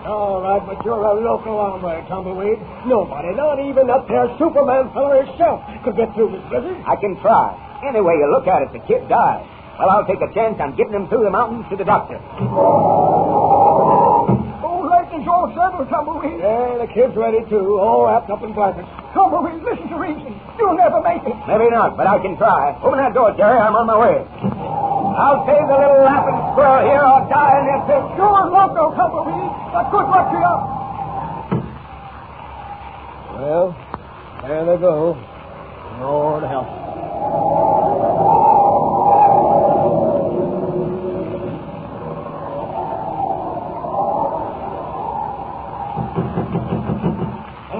Open up in there. Come in. Hello, Mr. Kent. Oh, Jerry. Oh, say, I hope you got a good roaring fire going. It's taken Comanche and me over an hour and a half to get in from the oil field. I've never seen such a blizzard, Jerry. It's a real howler. Certain suicide to be out in a night like this.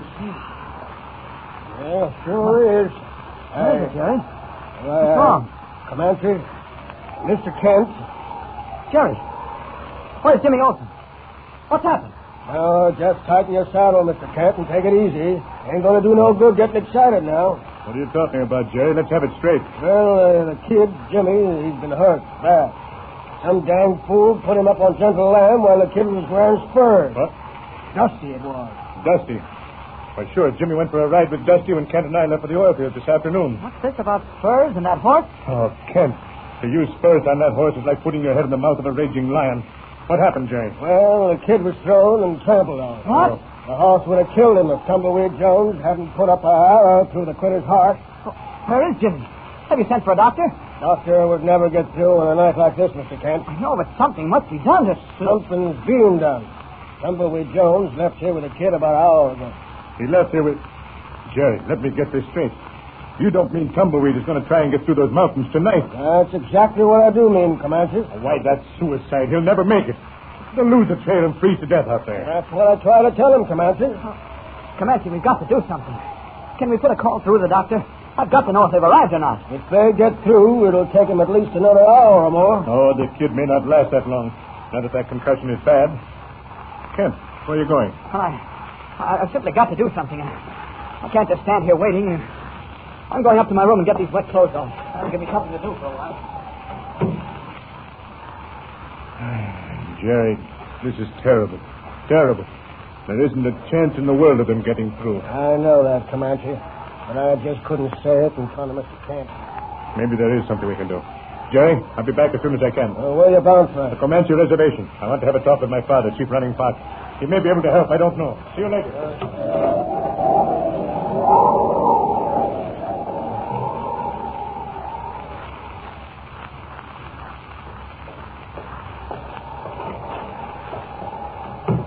I hope my excuse about wanting to change my clothes sounded reasonable to Comanche and Jerry.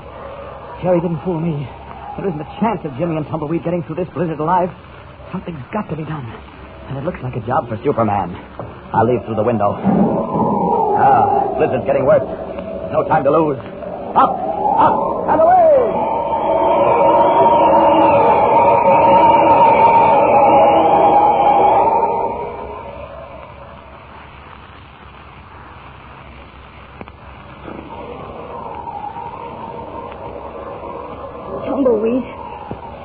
Tumbleweed. Don't talk, youngster.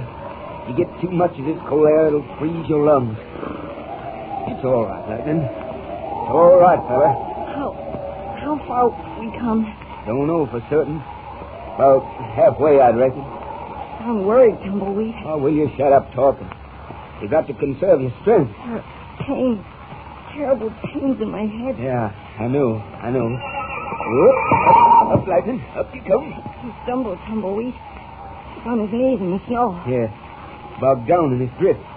Come on, Lightning. Come on, fella. Now he's up.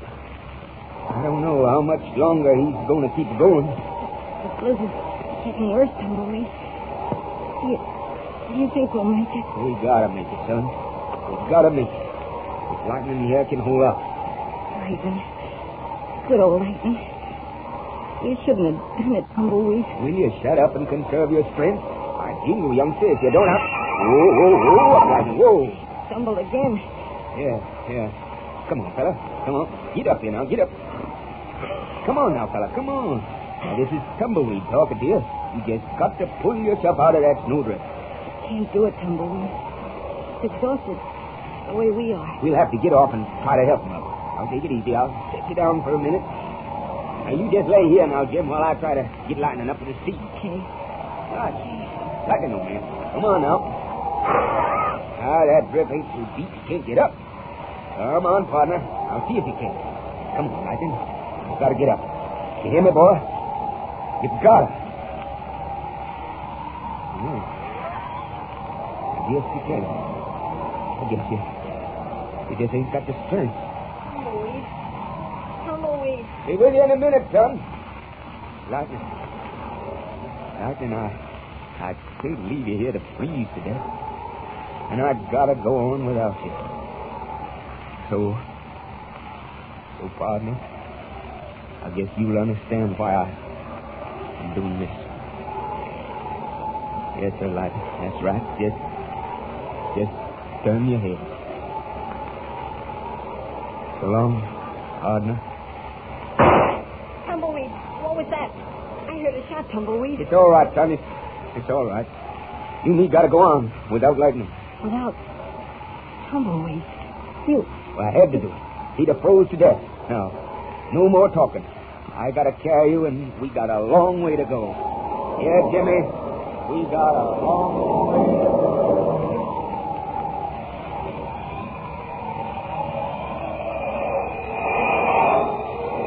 If I could only find them. The snow covers everything. Not a trace of them anywhere. I've got to find them, and I've got to find them soon. Now, the temperature must be close to zero or below it. And this icy wind is enough to... Wait. There's something down there. A black shape lying in the snow. I'll go down. Down! Tumbleweed's horse, Lightning. He's been shot. Tumbleweed must have done that to keep him from suffering. His body is stiff and frigid. He's lying here for some time. I must go on. Up! And away!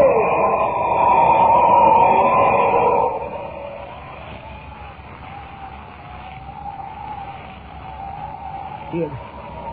Jimmy. Kid. You hear me? Kid, you mustn't go to sleep. You hear? Warm. Oh, it ain't warm. You just think it is. Wake up, you kid. Wake up. Oh, Tumbleweed. Don't shake me like that. Every time you do it, pain in my head. I know it, but I can't let you go to sleep. You'll die if you do. You've got to keep awake.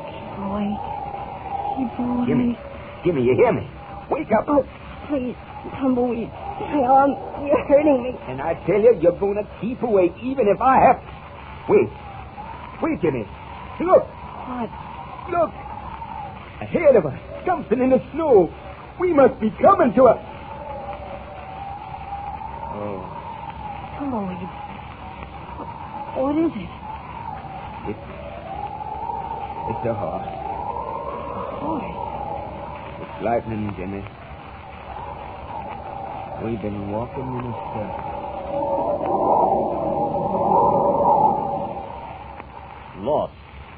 Lost in a raging blizzard.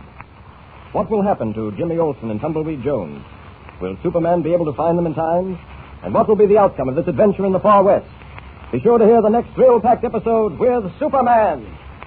And remember, tune in the next thrilling installment of the transcription feature, Superman. Up in the sky. Look, it's a bird. It's a plane.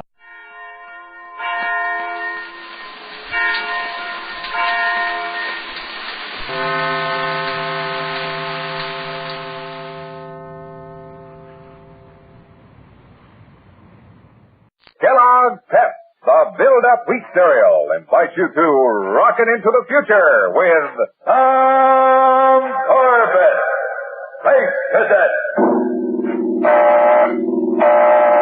Stand by to raise shift. Blast off -5, 4, 3, 2, 1, 0.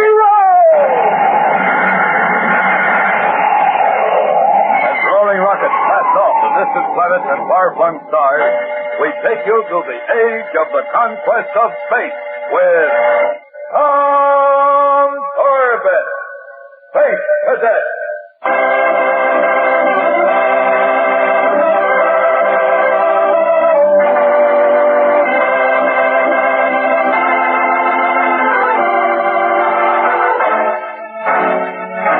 Three times in the past 14 years, a mysterious form of death striking from space has claimed the lives of solar guardsmen while on Comet Watch patrol in Sector 7. Now, as Captain Powers, the fourth victim of this strange malady, clings to life by a tenuous thread, Captain Strong and Dr. Joan Dale of Space Academy make a startling discovery. There's no question about it, Joan. We can't brush off this medical report. Captain Powers shows every symptom of acute radiation sickness. Well, he's been exposed to intense gamma radiation. But, Steve, now the question is, where did the radiation come from? We've only one possible clue to that, Joan. The last thing Captain Powers saw before he collapsed was a strange asteroid that seemed to be giving off sparks. Well, that could have been his imagination. He was a very sick man. His little son, Jody, who was with him at the time, saw the same thing. Yes, but Jody's just a child with a big imagination. How can you take his word for it? Well, that's true, Joan.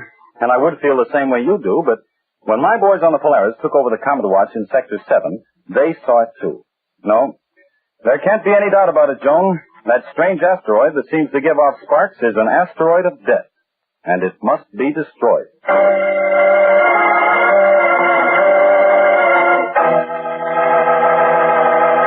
Well, Roger, I just checked the whole ship. And she's all set to go as soon as the skipper comes round. Yeah, well, I'm not set. Hey, what are you burning your reactors about? How does that dumb Venusian Astro rate getting out of this mission? Don't ask me, Roger. I don't plot the course in this academy. Astro falls behind in his grades. He gets a chance to dope off, while we have to go back to Sector 7 and look for an asteroid that gives off sparks. Happy 4th of July. Who do you think you're kidding, Roger? You're just heating your tubes because you missed the kid, Jody Powers. Me miss him? What do I look like, a nursemaid? That's all I need, a kid around me. Tagging after me all the time, being a pest. I had all I could take of him on the trip back from Comet Watch. Why, I'm glad they sent him home with his aunt. Go on, Roger, I'm listening. Tell me more. Oh, go blow your jets. So what if I do miss him? He was a cute little... Hey, Philip, there's the airlock signal now. The skipper's coming aboard. If I'd only had a chance to see Jody before he went away, I wouldn't mind so much. He probably thinks I forgot all about him. All right, boys. Everything ready for blast-off? Yes, Captain Strong. The ship's been checked from stem to stern. Good. Dr. Dale is coming along. She's below now, setting up some special equipment. She'll fill in on the radar bridge while you take over on the power deck, Manning. Aye, sir. All right, now. Take your stations. We blast off immediately.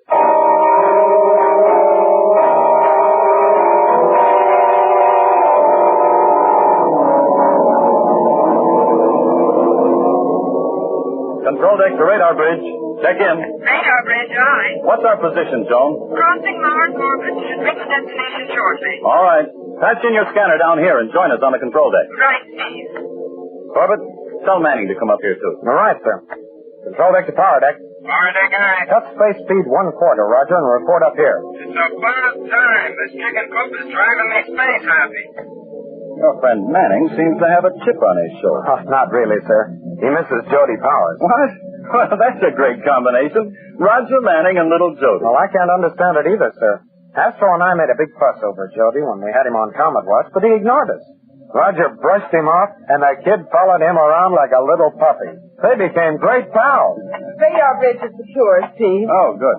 Well, Joan, say, you look a little tired. No, not tired. Just Just a little nervous. Pat Manning reporting. Stand easy, Manning. I just want to get everything organized. We're nearing our goal. I don't know whether we're going to find that meteor, but we're going to comb every inch of space in this orbit.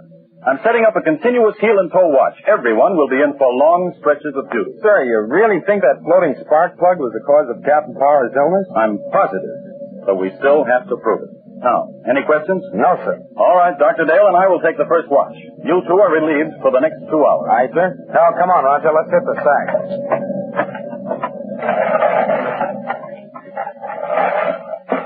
Oh, brother, that bunk looks awfully good to me. Call me at noon, Manning, and draw me a hot tub when I get up. Don't worry, pal. According to the skipper, this tub will be plenty hot when we get near that asteroid. You better sack in, Roger. You're going to be glued to that scanner for hours. Who's tired? I think this is a wild goose chase anyway. That blasted meteor isn't hanging around just for us to come back and take a pot shot at it. Well, the only thing we can do is try. Hey, who was in my locker? I thought I told you to keep out of it, Tom. What are you blasting about? I wasn't even near it. No, then why's the door open? If you'd mess things up, Hey, jumping Jupiter. Tom, come here, quick. What is it, Roger? Look, we've got a stowaway aboard.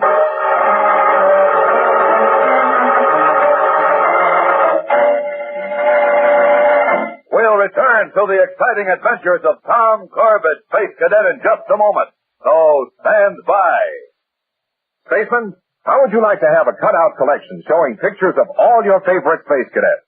Well, that collection is waiting for you right now down at the grocery store. On the back of every regular-sized package of Kellogg's Pep, you'll find an exciting picture cutout of one of your favorite Space Cadets. There's a picture of Astro, Tom Corbett, Roger Manning, and Dr. Joan Dale. You want to have the whole set, so don't waste any time starting. Get a regular-sized package of Kellogg's Pep just as soon as you can. See these exciting full-length pictures. They're not just drawings, you know. Each cutout is an actual picture, and each cutout shows one of the Space Cadets in his official Space Cadet uniform. Now, the pictures are swell for cutting out, framing, and hanging on the wall. Or you can paste them in a Space Cadet scrapbook. There are loads of things you can do with Space Cadet cutouts, so don't wait another day. Go to your favorite grocery store and get a regular-sized package of Kellogg's Pep. Right on the back of the package, you'll see the Space Cadet cutout. But remember now, to get your picture cutout, just be sure you get the build-up wheat cereal, Kellogg's Pep. P-E-P. Pep.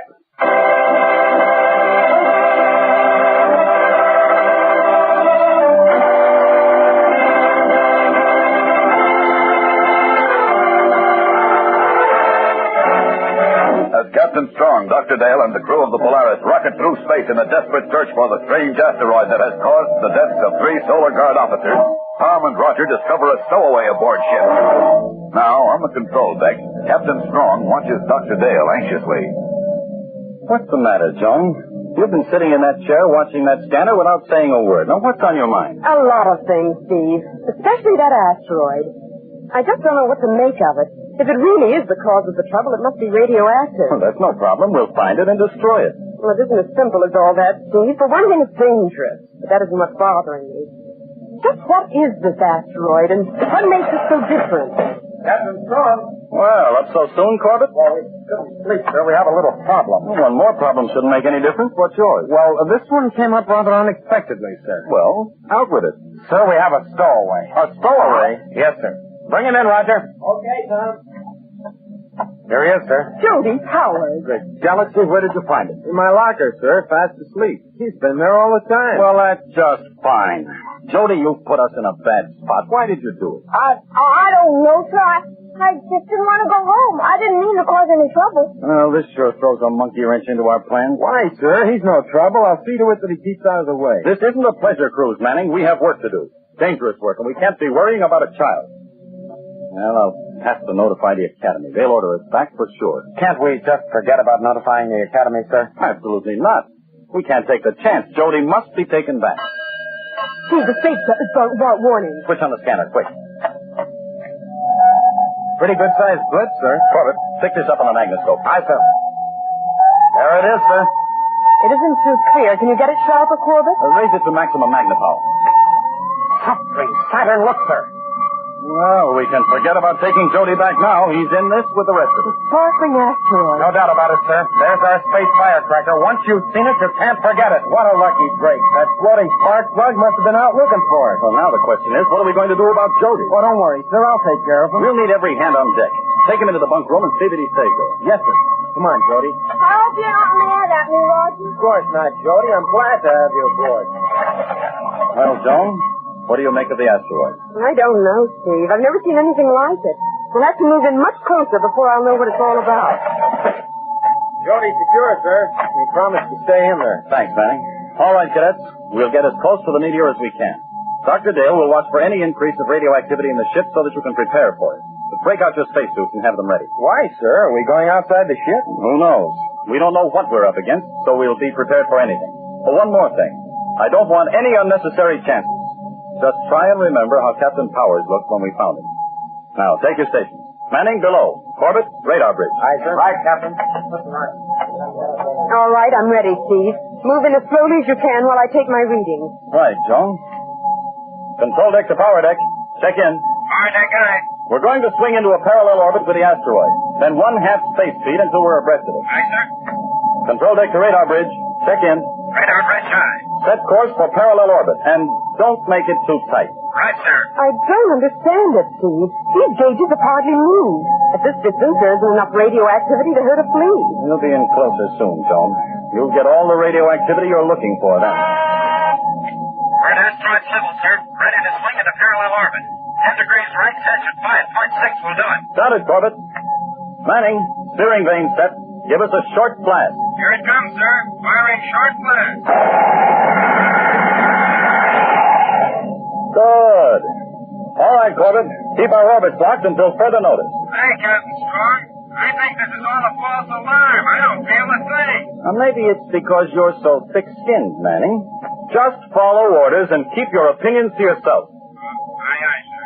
Steve, I don't understand this. We're much closer now, and still all I get is just a slight increase in gamma ray activity. Nothing like what I expected to find. What do you make of it? Well, if this is all the radiation we're going to get from that asteroid, we'll have to find another reason for Captain Powers' illness. Well, then we're right back where we started from.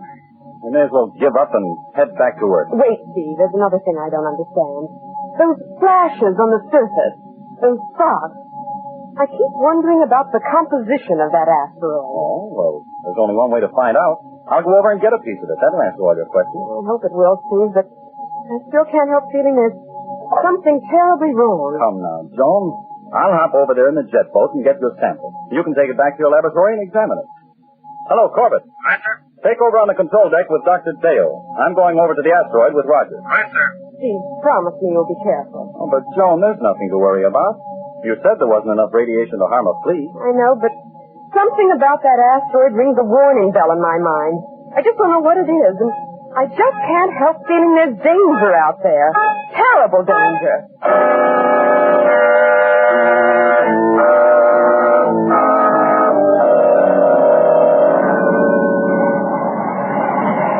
Got the jet boat wide open, sir. We ought to reach the asteroid in 5 minutes. And we'll circle it first. Make sure it's safe to land. The thing looks harmless enough. Yes, but I wish I knew what causes that sparkling effect.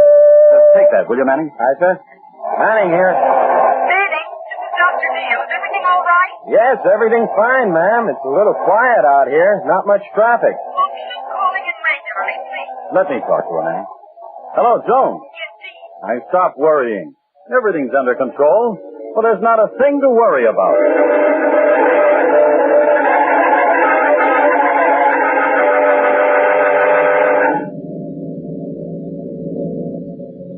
The jet boat is circling the asteroid, Dr. Dale. Everything looks okay. Call them again, Tom. Oh, ma'am, we just spoke to them a couple of minutes ago. I know, but I'll feel better if we maintain contact. Yes, ma'am. Hello, jet boat. Come in. What do you want now, Junior? Why'd you stop bothering us? Just checking, Roger. Hey, can you clear up your transmission? We're getting a lot of noise. What'd you say? A lot of interference. Keep that channel open, Corbett. Maintain radio contact. Roger, can you hear me? Roger. Dr. Dale, I've lost them. It's impossible to get through that interference.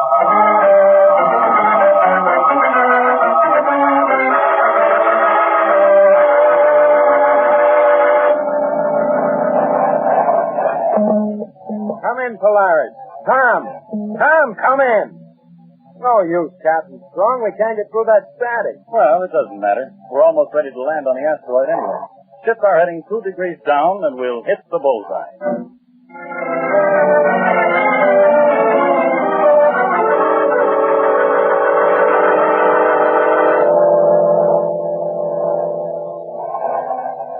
No use, ma'am.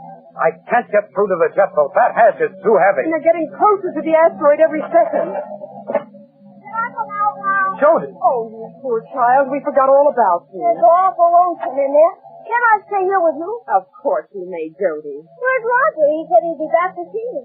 Jody, if you look through that viewport, you can see Roger and Captain Strong in that jet boat. Right there, Jody. See them? Jumping Jupiter. What's the matter? That's the same asteroid I was watching with Dad before he got sick. How do you know, Jody? So fuck. I told Dad they reminded me of a bunch of lightning bugs. Hey, we never thought of questioning Jody before, and he was an eyewitness all the time. Jody, do you remember anything else? Well, I went to bed, and Dad kept watching me. He came in later, and he was very excited. He told me I missed a wonderful show. There was a big explosion on the asteroid. An explosion? Yes. Then he went back to watch it some more. Next morning, he was very sick. An explosion that caused Captain Power's radiation sickness. That could only be an atomic... Yes, of course, that's the answer. Tom, we've got to get them back right away. But why, Dr. Dale? I haven't time to go into details. That asteroid is made of contraterrene matter. Contraterrene? What's that? Listen carefully and try to understand. All substance in space bears a positive electronic charge. Occasionally, we need a free piece of matter which is negatively charged. That kind of substance is contraterrene. Great galaxy, I'm beginning to get it. If positive matter touches negative matter, an atomic explosion. Yes, every spark you see out there is a minute particle of space debris hitting that contraterene asteroid. And if that jet boat ever touches the asteroid, Captain Strong and Roger will be blown to bits.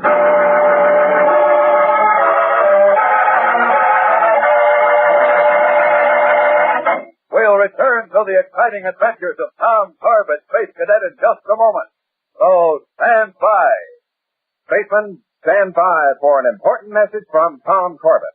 Before Tom started out on his latest mission, he made a special teleceiver recording of some things he wanted to tell all spacemen about Kellogg's Pep. So, take it away, message control. Cadet Corbett speaking. I just want to tell you all how important it is to eat Kellogg's Pep. First of all, when you eat Kellogg's Pep for breakfast, you don't have to worry about getting enough vitamin D. There's a whole day's supply in every serving of Kellogg's Pep. And besides vitamin D, you get vitamin B1. And you know that's essential. And because Kellogg's Pep is whole wheat, you get many other necessary food values that help you build strong bones and muscles. When you put all that together, it means Pep gives you more build-up food values than any other wheat flake. And just to top it off, Pep rates #1 for flavor in mess halls all over the solar system, as well as right here at Space Academy. So take a tip from me, spacemen. Start your day with Kellogg's Pep. Hear that, spacemen?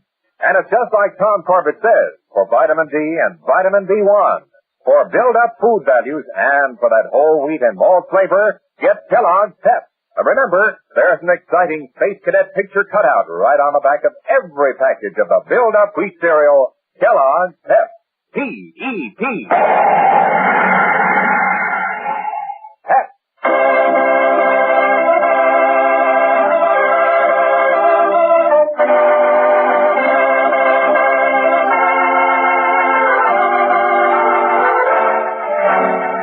As Captain Strong and Roger Manning near the mysterious sparkling asteroid in the jet boat, Dr. Dale, waiting aboard the Polaris, fearfully watches their approach, realizing that as they rocket toward it, they are hurtling towards their doom. If that jet boat ever touches the asteroid, Captain Strong and Manning will be nothing but radioactive dust. Well, they're almost there, Dr. Dale. Tom, try reaching them again. You've got to contact them. Manning. Captain Strong. Come in, Manning. Oh, it's no use, Dr. Dale. We're not getting through. But we must. There's only one chance, Dr. Dale. If I can intercept them with a Polaris. What? I'll try to guide the ship between them and the asteroid before they reach it. Tom, can you do it? It'll be like threading a needle. Well, here's where Corbett becomes a space seamstress. Fasten Jody down, Dr. Dale, and hold tight.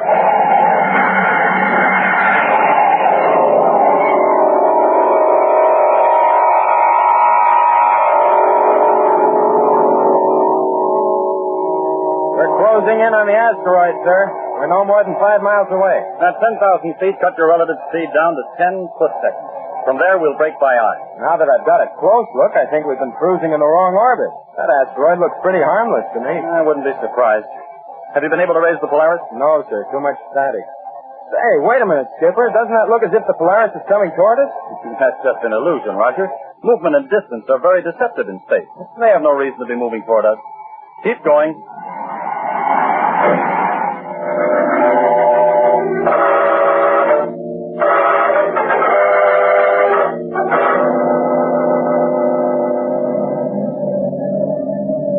Faster, Tom, faster. They're getting dangerously close to that asteroid. We're at full space speed now, ma'am. Tom, you'll never make it. There isn't room. We'll either hit the jet boat or the asteroid and we'll all be blown up. We can't stop now, Dr. Dale. We've got to go through with it.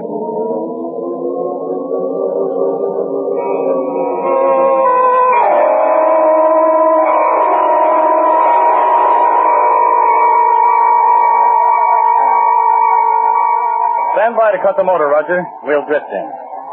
All right. Cut it. Right, sir. Captain Strong, look. Look over there. The Polaris is bearing down on us. What in blazes is Corbett trying to do? Run us down? Full power, Manning. Get out of their way. Swing around. Okay, sir. Keep your fingers crossed.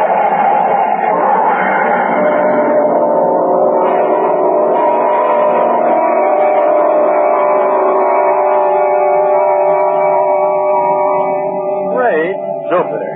I never thought I'd see the inside of the Polaris again. Oh, Steve, it was so close, but Tom had to do it. Yeah, but have you any idea what it looks like to have a mountain of steel bearing down on you? We were very lucky, all of us. And it was little Jody who gave us the clue that made me realize our asteroid of death was Contra Terrene. Well, where do we go from here, Dr. Dale? What do we do about it?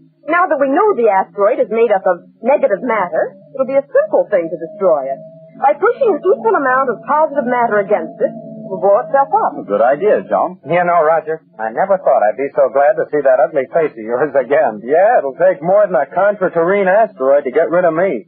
And by the way, where'd you ever learn to pilot a spaceship? Roger, are you all right? Oh, sure thing, Jody. Nothing can KO your Uncle Roger. Uncle? Oh, brother. And there's the real hero. If anyone deserves the Spaceman Medal of Honor, it's our little stowaway. He certainly does. Cadet Jody Powers, attention. Yes, sir. The crew of the Polaris salutes you.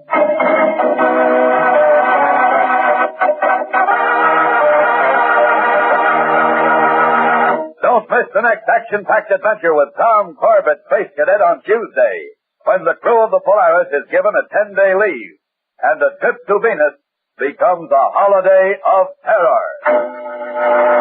Tune in, same time, same station on Tuesday for the next thrilling interplanetary adventure with Tom Corbett, Space Cadet. Brought to you by Kellogg's Pep, the build-up wheat cereal.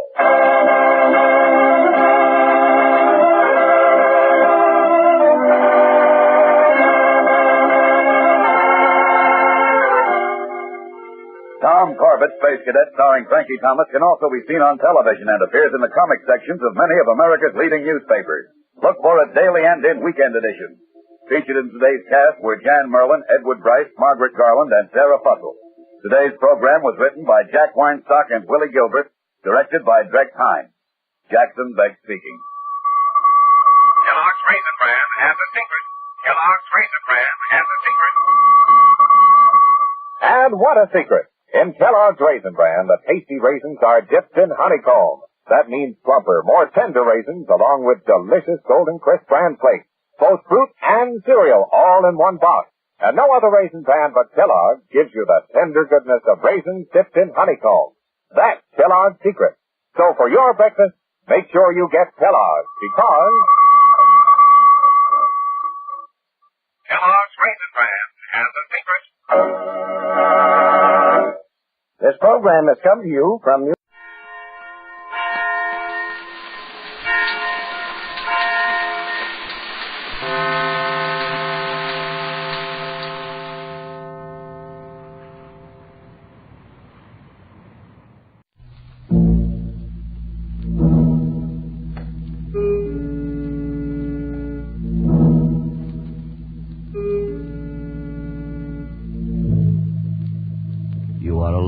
Paris, unable to speak the language, unable to cope with a gigantic conspiracy which seeks to convince you that you are mad.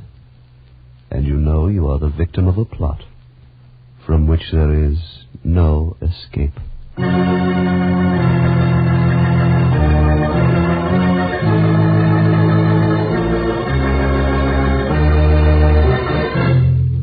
Escape. Produced and today written by William N. Robeson and carefully contrived to free you from the four walls of today for a half hour of high adventure.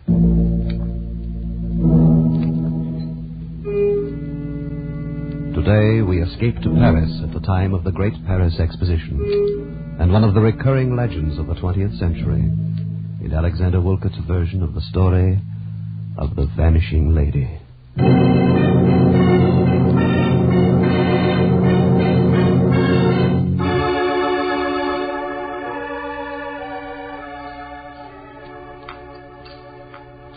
Another cup of tea, Bruce? No, thank you, my dear. I'll just light up the pipe now and have a look at the Evening Standard.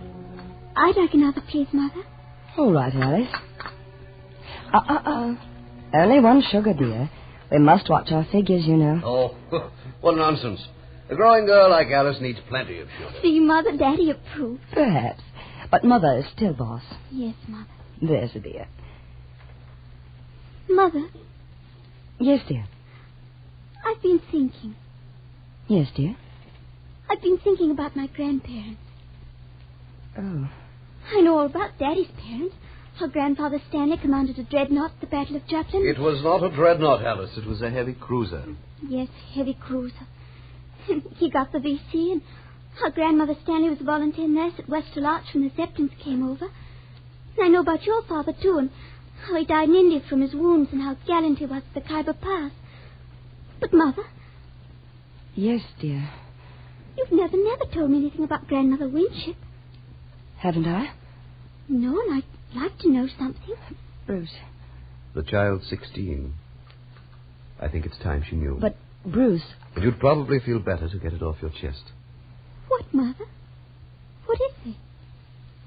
Well, my dear, I've never talked about your grandmother because I've always half believed that someday, somehow, she'd come down our garden walk and... Oh, I know it sounds silly. And explain where she's been for the last 20 years. Why? What happened to her? I don't know, and I don't suppose I ever will. Cynthia, darling, if it's going to upset No, you... Bruce, you're quite right. It would be best to get it off my chest, as you put it. As you know, Alice, I was born and brought up in India. And I was about your age when my father was killed in the Khyber campaign. Mother decided to leave India for good and return to her old home in Warwickshire.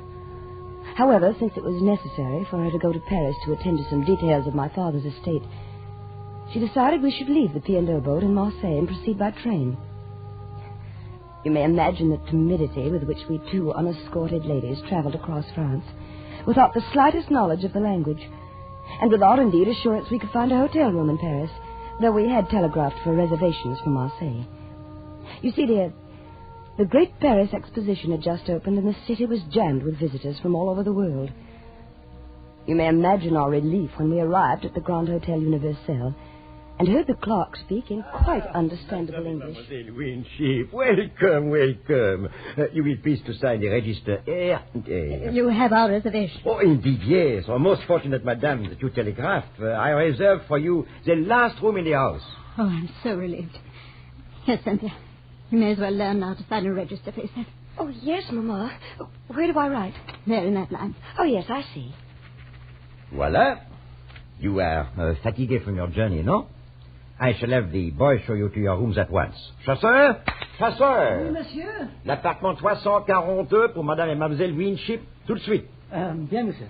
This is your baggage, madame? Yes, these 6. Là, voilà le bagage. Il y a 6 pièces. Entendu. You best carry the little one with the medicine in it. Yes, Mamma. Permettez-moi, mademoiselle. Thank you. I'll take that one. The little red one? Très bien. This way, ladies. Keep your eye on that porter, Cynthia. I don't trust this Frenchman. Oh, Mamma. I don't think he'll make off with our things. Oh, here's the lift. Troisième étage. Troisième.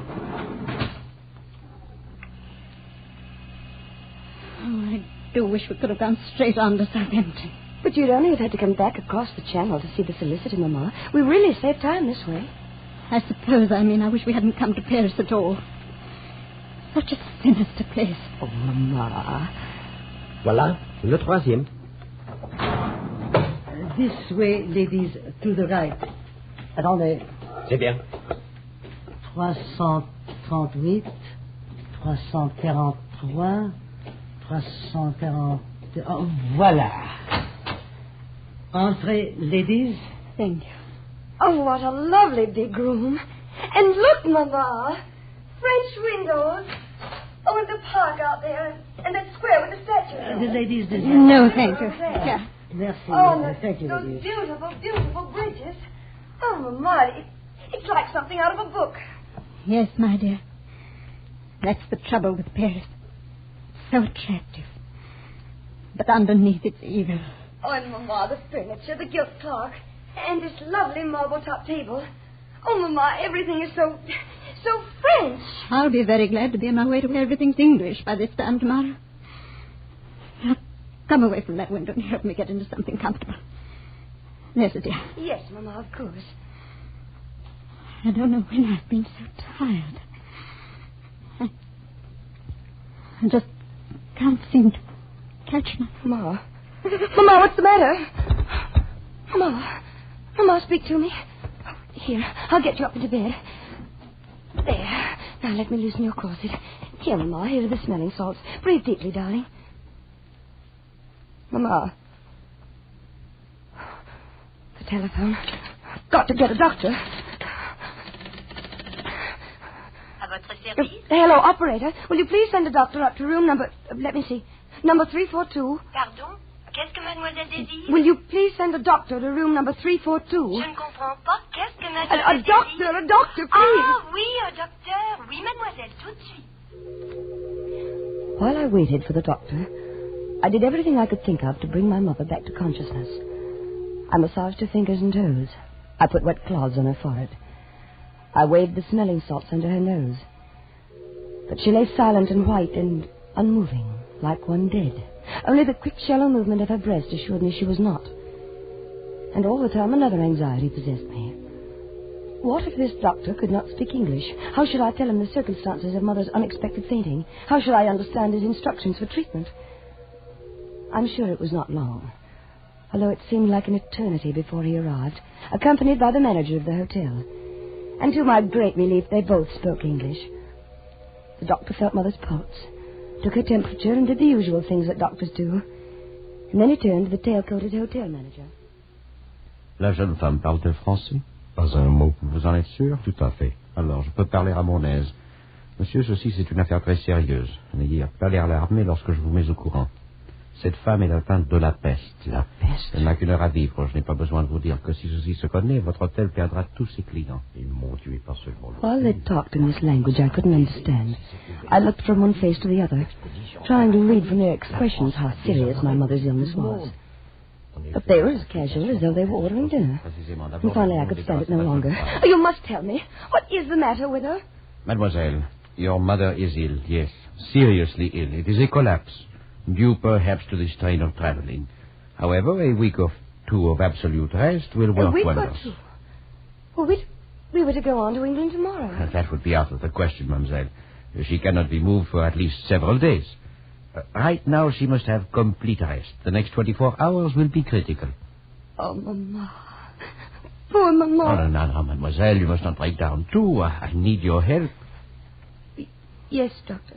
Immediately, I need some medicine. Will you fetch it for me? Why, I must not leave your mother for a moment during these critical hours. Here, I will write down this address and a little message to my wife. Your wife? Yes. I have the medicine already prepared at home. It will be faster to go there for it than to a pharmacy. There are very few chemists who have the ingredient. But couldn't you telephone? Hélas, I have no telephone. Well, a messenger, perhaps.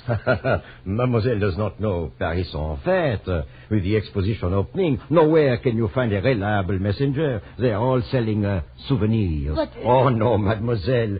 You will accomplish here and more rapidly yourself. Here is the address. 24 bis Rue Val-de-Grâce. And here is the message to give to my wife. But I don't know Paris at all. I'm a total stranger here. I am sure the manager here will give the necessary instructions to the cabby. Indeed, I will. Now, if Mademoiselle is ready... Before I quite knew what was happening, I was seated in a rickety taxicab outside the hotel with the doctor's message clutched in my hand, while the hotel manager gave valuable directions to the cabby. En plus, vous toucherez un pourboire assez grand pour remplacer cette vieille bagnole avec une belle voiture. Allez au petit pas. Prenez la piste la plus circuiteuse et surtout, ne soyez pas de retour en moins de 2 heures. Entendu? Entendu. Bon. It is arranged, mademoiselle. Jacques is one of our most trusted cabbies. He will get you to the doctor's house and back in safety. Oh, thank you so much, sir. And you will look after Mother, won't you? Indeed, I will. Of that, you may be sure.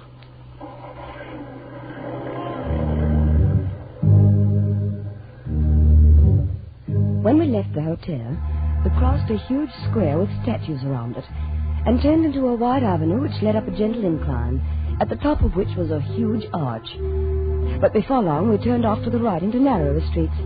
It must have been 20 minutes later when we turned into another wide boulevard and I saw another huge arch up ahead. Or was it the same arch? Driver! Mademoiselle! Haven't we passed that arch before? Regardez, mademoiselle. Voici l'Arc de Triomphe. Là-bas, la Tour Eiffel. Driver, I don't want a sightseeing tour. I want to go to this address directly. Don't you understand? Now, please, take me there at once. Eh ben, on fait de son mieux. De la patience, mademoiselle. Paris, c'est une grande ville, voyons. At last, we turned into a narrow street and pulled up before a grim grey house. The blue enamel sign on the wall read number 24 bis. I jumped out of the cab almost before it stopped, rushed up the 3 stone steps and pulled at the brass bell knob. Oh, hurry. Hurry, hurry, please.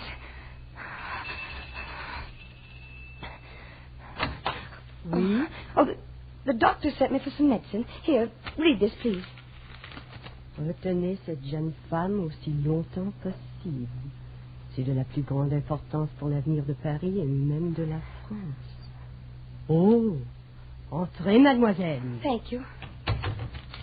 Quand vous ne pouvez plus la faire attendre, donnez-lui une bouteille de pastilles. The doctor's wife stood there reading and rereading the note as though she didn't understand it. And until I thought I would scream. Please, please hurry. Get me the medicine. It's my mother. She may be dying. I must get back to her. Please hurry. Asseyez-vous. She pointed to a chair. Attendez. And slowly walked down the hall and closed the door behind her. I waited and waited. And I wondered. Wondered about the time the taxi had taken to get here. About that arch that looked so familiar. And I was torn by the 100 nameless anxieties that torture you when your nearest and dearest is ill. And then I heard something that froze my blood. A telephone. A telephone clearly ringing somewhere in the house.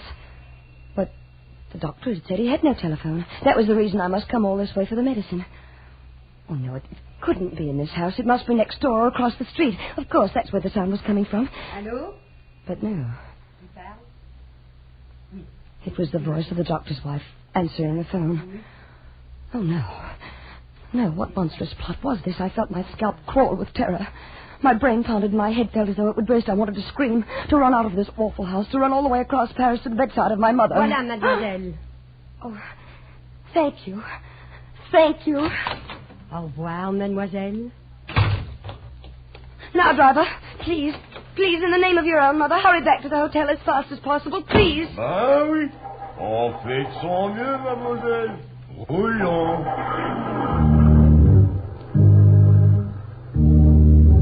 But my pleading was of no use. Either it was misunderstood or ignored. We crawled across Paris, just as slowly as we had come. And I was certain I saw that same white arch 3 times. But at last we crossed the great square with the statues. And I knew we were close to the hotel. Oh, please, please, hurry. Zut, on fait de son mieux, mademoiselle, voyons. Just beyond the great square, we turned up a narrow street which shortly entered a wide circle, in the middle of which was a tall, slender monument. The driver swung around the monument and pulled up before the entrance of the hotel, reached back and opened the door. Voilà, mademoiselle. I jumped out of the cab. And then I saw the sign over the entrance. It said, Hotel Ritz. Driver? Darby, you've taken me to the wrong hotel. I'm staying at the Grand Hotel Universal. Ben non, mademoiselle. Je vous ai pris au Ritz. Et je vous dépose au Ritz. No, I don't understand what you're saying. But will you please take me to the Grand Hotel Universal? C'est ici que je vous ai pris en charge et c'est ici que je vous le Oh, you pose. stupid man, can't you understand? My mother is sick. You've taken more than 2 hours to get me to the doctor's house and back. Can't you understand? My mother is sick, perhaps dying. Les affaires de mademoiselle ne me regardent pas. Donc, si mademoiselle Roland n'a ma vie... I looked around me. A small group of passers-by had stopped and were listening curiously to the argument. And then they joined in, taking sides. Everywhere I looked were foreign faces. Strangers, enemies. And then, shouldering through the crowd, I saw a bare-headed young man in tweeds, with a pipe clamped in his teeth. And before he had a chance to speak, I knew help had come. I say, having some trouble. Oh, thank heavens, you're English. Right you are. Now, what seems to be the matter? I told him as rapidly as I could. And he paid the mulish cabbie. He popped me into another cab. 5 minutes later, we walked up into the lobby of the Grand Hotel Universal. The manager was behind the desk. My mother, is she all right? I beg your pardon, mademoiselle. My mother, Mrs. Winship in 342, is she all right? There is no Madame Winship in 3242. What? 342 is occupied by Monsieur Auguste Noailles, a permanent guest. Don't you remember me? I'm Cynthia Winship. 2 hours ago, you put me into a taxi to go to the doctor's house for some medicine for my mother. I am afraid that mademoiselle is mistaken. I have never seen her before in my life. Well, look here, what is this? Well, listen, I swear to you. It's just as I say. We signed the register less than 3 hours ago. We got in on the train from Marseille. Well, let's have a look at the register. Yes. I'll show you I'm in 342. Where is the register? It is there, mademoiselle. You may see it for yourself. See today's date. 14 guests registered, but I do not see any mademoiselle or Madame Winship. Do you? No. What have you done with my mother? Please, what have you done with my mother? I demand you answer me this please, minute. Mademoiselle, what have you done? I should not like to ask you to leave. Switcher, please. We'll get to the bottom of this. Perhaps mademoiselle is mistaken. Perhaps she is registered at some other hotel. No. This is the hotel. The Grand Universal. You were standing there when we arrived. You handed my mother the pen with which she registered. You came to the door with a doctor. You put me in a taxi. But I assure you, mademoiselle, these are fantastic. Wait a minute. What is it? That bellboy there. He carried our baggage. He'll remember. Garçon. Oui, monsieur. Vous vous souvenez d'avoir porté les bagages de madame à numéro 342 cet après-midi? Non, monsieur. There were 6 pieces, don't you remember? You wanted to take them all, and I insisted on carrying the little jewel case. It was a little red one. Oh, non, mademoiselle. C'est la première fois de ma vie que je vois mademoiselle. He says he never saw you in his life before. But this is monstrous. It's impossible. My mother is somewhere in this hotel. What have you done with her? What have you done with her?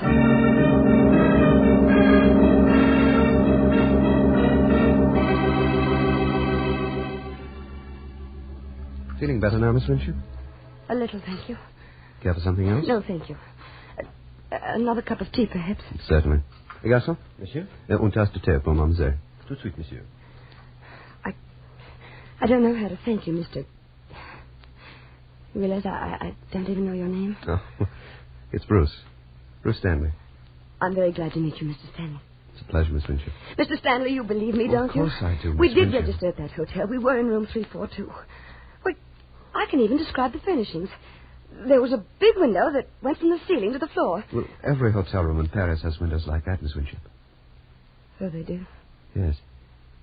Well, in this room, the draperies were plum-colored, and there was a marble-top table, black marble it was, and a gilt clock it had run down. The hands had stopped, I remember, at 20 minutes past 3. The walls were covered in rose brocade, and the bedspread was a washed-out yellow. Oh, if I could only get into that room, you'd see that I'm not making this up. Well, I'm sure you aren't. Perhaps I can find a way to make them let you in the room. Can you? Yes. I'm with the embassy, you know, undersecretary sort of thing. I believe the British Empire has enough influence to change the mind of an obstinate Paris innkeeper. Well, then let's do it. Right away. Well, I'm afraid the might of Britain can't move that fast. It's past dinner time. But tomorrow we shall see. Tomorrow? But I must get into that room tonight. I have no money. No way to sleep. Well, we can do nothing with the people at the hotel. You saw that. We'll just have to be patient until tomorrow. I'm sure I can find a room for you tonight in a pension near the embassy. You're so very kind. How can I ever thank you, Mr. Stanley? Well, you might begin by calling me Bruce. Thank you, Bruce. Thank you, Cynthia. Oh. What is it? I just thought of something. The doctor. The doctor? Yes, the one the hotel manager brought in to look after Mother. I still have his address somewhere here in my purse. Yes, here it is. Now, we must go there immediately. He can tell us about Mother. Now, let me see. 24 bis Rue Val de Gras. Well, that's not far. Just off Boulevard Raspail near the Luxembourg. Well, how long would it take to get there by taxi? Oh, about 10 minutes. But it took over an hour this afternoon.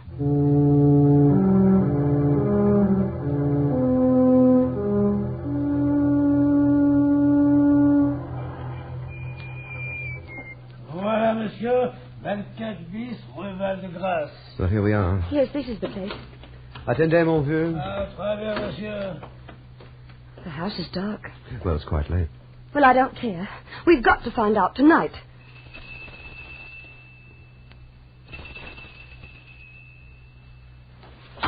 Here, là, Ethan.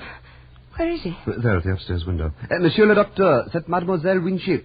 Elle veut vous questionner à propos de sa mère. Winship? Je ne connais pas Mademoiselle Winship. He says he doesn't know you. But he must. He must. Doctor, don't you remember this afternoon? You sent me here to your house for medicine for my mother. Je ne comprends pas l'anglais. He says he doesn't understand English. Oh, the liar. The dreadful liar. He does. He speaks perfect English. Et vous, jeune homme, je vous conseille de ne pas déranger le repos des gens comme il faut et de vous en aller avant que je n'appelle la police. I'm sorry, Cynthia. Oh, Bruce. What am I going to do? What am I going to do?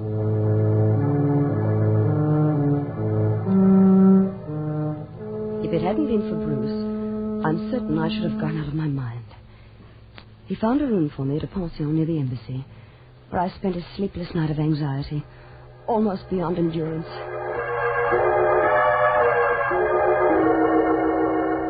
Bruce called for me at 10:30 the next morning and took me back to the hotel. To my surprise, the attitude of the manager had changed completely. But of course, mademoiselle may inspect room 342. We are only too glad to convince mademoiselle that her mother is not and never was in the Grand Hotel Universel. Why, I personally will escort you to the room. This way, please, to the ascenseur. Oh, Bruce, that terrible man. That horrible, horrible... Cynthia, don't let him upset you. Monsieur, au troisième. Troisième. Now, remember what I told you last night, Bruce. You'll see. Plum-colored draperies, black marble-top table, rose walls, and a gilt clock with hands stopped at 20 minutes past 3. You'll see. Yes, Cynthia. Voilà, le troisième. This way, please. It was room 342 that you wished to see, mademoiselle? Yes, that's right. Third door to the right. Parfait. You see, Bruce? I know where it is. Yes, my dear. There we are. Voilà. Enter, please. Now, Bruce, you'll see. The yellow bedspread... Oh. Not quite the room you just described in the elevator, mademoiselle. The drapes are royal blue. Oh. A little dusty, I fear. I must have this room renovated. You see, there is no marble top table. No. The clock, as you notice, is running. And right on time, it seems. And the walls are not rose bouquet, but yellow-flowered wallpaper. Now, my dear mademoiselle, you see how thoroughly mistaken you are. No, no, no!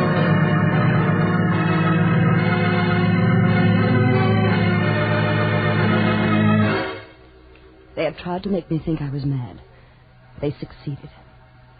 I remembered nothing until I awoke in my aunt's house in England 2 weeks later, thanks to Bruce, who never left my side during those terrible days when my sanity hung in the balance. Well, that's the story, Alice. And that's why I've never been able to talk about your grandmother Winship. Oh, Mother, how horrible. Because all these years I've clung to the foolish hope that somehow she'd come back and tell us herself what happened. You poor dear. You may as well dispel that hope forever, Cynthia. What? Since you've at last brought yourself to discuss your mother's disappearance, I think it's time you knew the true fact. Bruce. Your mother died 20 minutes after you left the hotel on that fool's errand for the doctor. Oh, no. She died of the bubonic plague. She had caught it in India before she sailed. The doctor recognized the symptoms the moment he examined her. He told the hotel manager in French in your presence. They agreed that the matter must be kept completely secret. If the news leaked out that there was a case of plague in Paris, the city would have been empty to visitors. The exposition would have been a failure. Oh, Bruce. The conspiracy of silence began in the hotel. The bellboy was paid to claim he never saw you. The taxi driver was paid well to take you to the doctor's house by the most roundabout route. The note to the doctor's wife advised her to detain you as long as she could. The taxi driver added his own imaginative touch by returning you to the Ritz instead of the Universal. I shudder to think what might have happened if I hadn't come through the Place Vendôme just then. But you didn't know? Not then. When did you find out? Next morning. By then the conspiracy had grown to international proportions. The embassy had been advised. If the exposition was a failure, the franc would fall and the pound sterling would be affected, that sort of thing. I knew when we went back to the hotel you would not find your plum drapes and rose-colored walls and black marble-top table. And you let me go through with it? What could I do? I was acting under orders. I knew that the hotel had completely fumigated and redecorated the room overnight, and everything was in readiness to repudiate your story. I had to let the last act of the dreadful farce play to its dreadful end. What did they do with my mother? Her body was removed from the room less than 30 minutes after you left it. It immediately burned. Why? Why didn't you tell me all this years ago? Why did you let me go on all this time? This is the first time you've ever mentioned your mother since then, my dear. Alice? Yes, Mother? There's a new issue of the Tetler in the library. Wouldn't you like to look at it? Mother, I won't. Now, dear, there's a good girl. I want to have a talk with your father.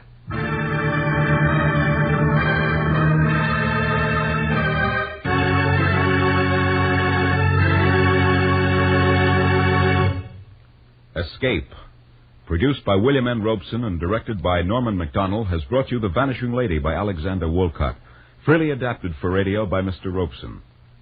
The part of Cynthia was played by Joan Banks. Bruce was played by Hy Averback. The hotel manager and driver by Ramsey Hill. Musical score was conceived by Cy Fewer with Eddie Dunstetter at the console. Next week... You are deathly afraid of snakes. And between you and a fortune, between you and escape, you're on the white jaws of a deadly cottonmouth.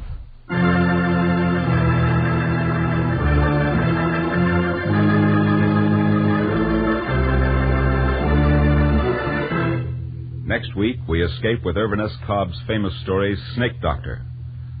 Goodbye, then, until this same time next week, when we again offer you Escape. This is CBS, the Columbia Broadcasting System.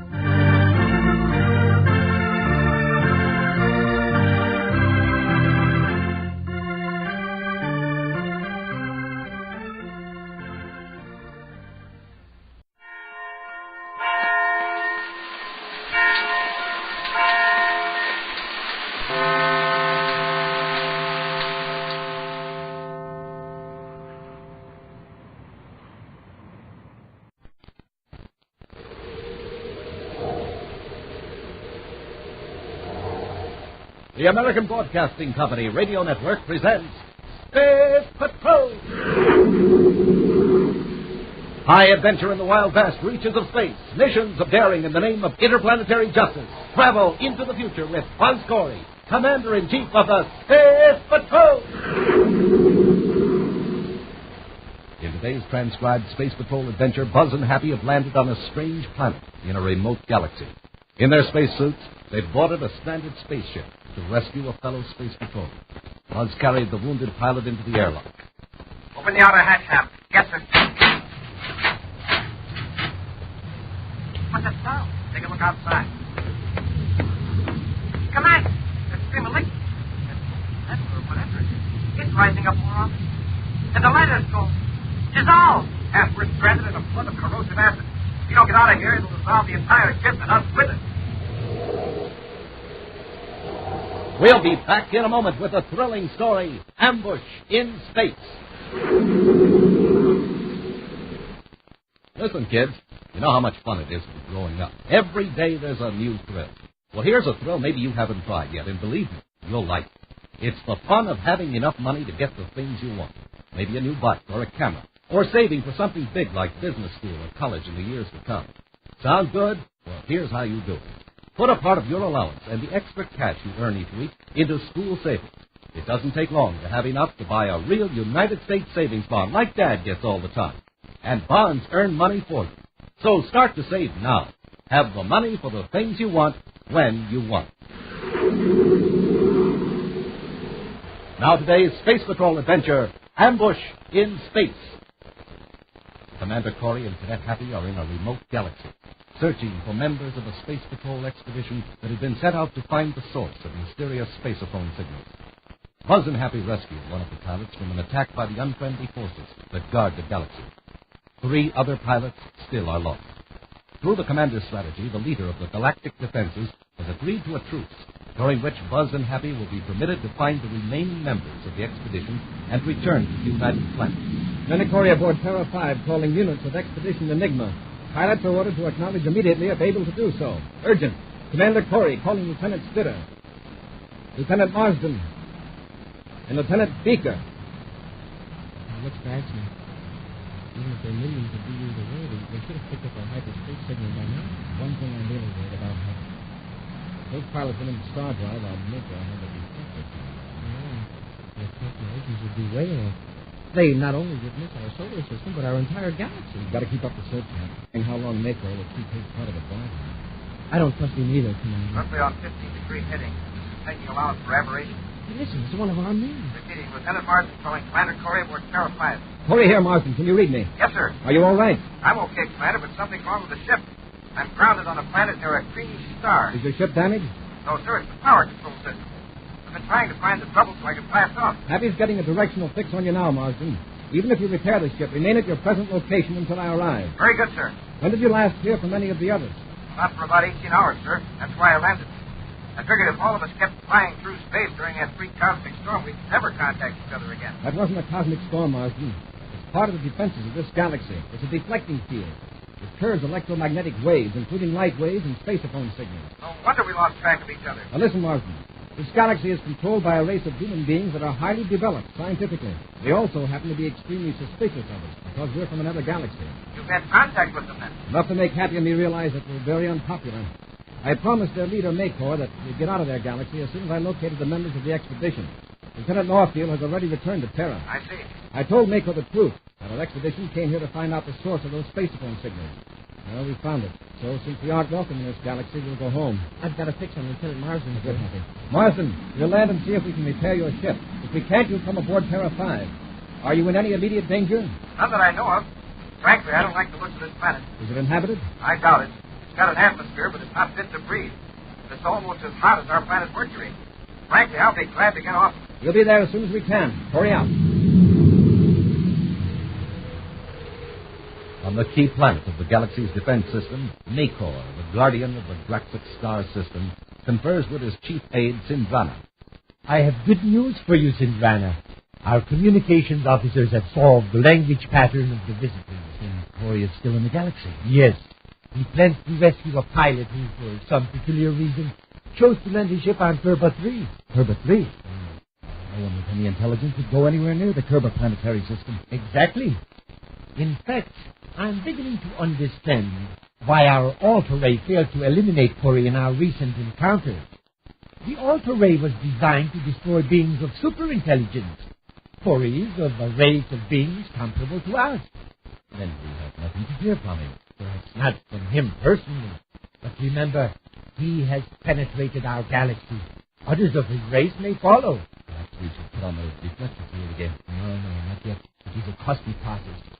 It seems likely now that Corey personally is anxious to find his men and return to his own galaxy. That might enable a task force to find their way back here. Yes, although Corey has assured us that his United Planets, as he calls them, have no desire for conquest. He's a stranger. It is not wise to trust a stranger. You are right, Sindrana. And that is why I want you to board your spaceship and blast off for Kerba 3. You're sending me alone? Yes. But this time there is no danger. You will attack Corey only when you are sure he is helpless. Now go on, Susanna. Proceed to Corbett 3. Following Lieutenant Marsden's space-phone signal, Buzz brings the Terra 5 toward the greenish star that to inhabitants of the galaxy is known as Corbett. Although blasts of static obliterate Marsden's signal for long intervals, the space patrollers finally locate the planet where Marsden landed. It's certainly the most desolate looking planet I've seen. It's volcanic, apparently, and subject to electrical storms. Hey, Commander, it's got a moon, too. It just popped up over the horizon. Probably right. The size of it, it's simply close to the planet. It's got a tremendous gravity to it. Yeah, if there's an ocean on the planet, the tide sure must be something to watch. Well, you wouldn't want to be there to watch it. Not on the surface of it, anyway. Let's see if we can break through that electrical storm and contact Marsden. Commander Corey aboard Terra 5 calling Lieutenant Marsden. Marsden, can you read me? Lieutenant Marsden here, Commander. We're very weak. We're getting a lot of interference. Same at this end. Can you direct us to the ship? I'm not in the ship, sir. I thought I saw something moving a few hundred yards from the ship. I went out to investigate. Something moving? You mean alive? I don't know. I don't see how anything could be alive on this planet. Maybe it was just rolling, blown by the wind or something. I never did catch it. I slipped the spell, hurt my leg. Can you make it back to the ship? I'm trying to, sir. Commander, can you see that moon from where you are? Yes, it must look gigantic from the surface. It certainly does. Its orbital velocity is terrific. I'll bet it's the moon that's causing those quakes. Quakes? Yeah, the ground shakes most of the time. Believe me, I'll be glad to get off this planet. Captain, have been able to get any sort of fix on that? Yes, sir. It's a rough one, but when we get closer, I think we'll be able to see the ship. This will help any, Commander. The ship's in a sort of bright gully or ravine. Okay, Marsden, just keep talking. We'll come in on your signal.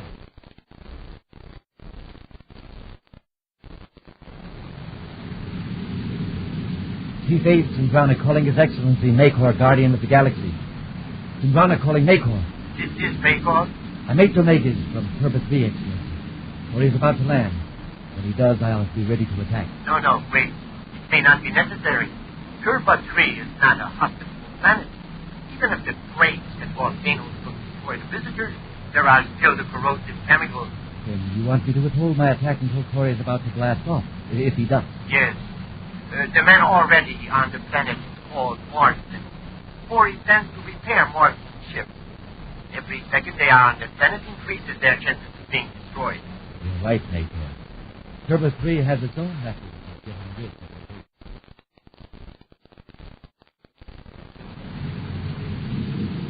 I see Marsden's ship coming.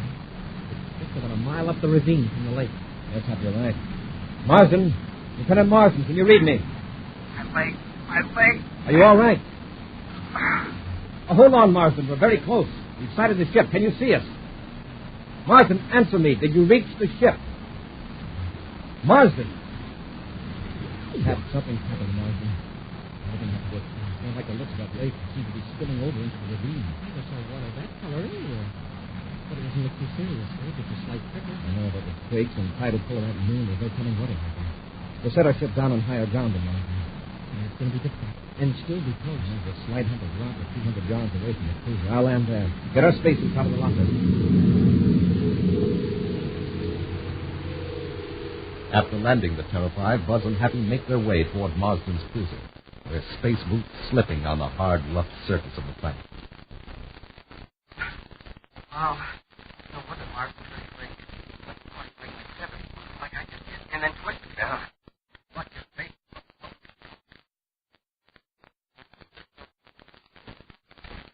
You don't hurry, Hap. If he made it into the ship, he might have a chance. Check the ship first. You take it there if you could. Hey, Commander, you were right about that lake overflowing. See, it's trickling along the bottom of the river. It's looking water. It looks so thick and heavy. Not water, Hap. Not a some kind of liquid chemical. The way it flashes around and yet doesn't leave any wet marks. It's like molten metal. Well, volcanoes we saw from Terra 5, you might be right. We've got to cross a small river and stuff to get to Marsden's ship. Yes, find a narrow spot, leave across that. We can go right up to Marsden's ship. Okay, Hap, right here. Come across. That's it, Hap. Here I come. Now, let's get up. Oh, hey, excuse me, sir. I dropped my ray gun. It bounced out of my home. There it is. It fell into the stream. It's floating like a cork on water. Liquid must be heavier than ordinary metal. That's a break. If the gun sank, I'd have to plunge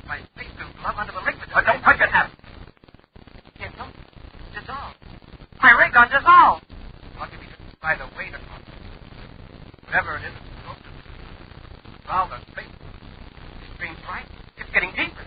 We've got to hurry. To the ship, see if Marsden's there. Come on.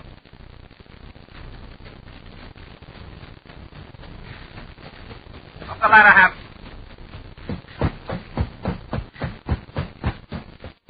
Open the outer hatch.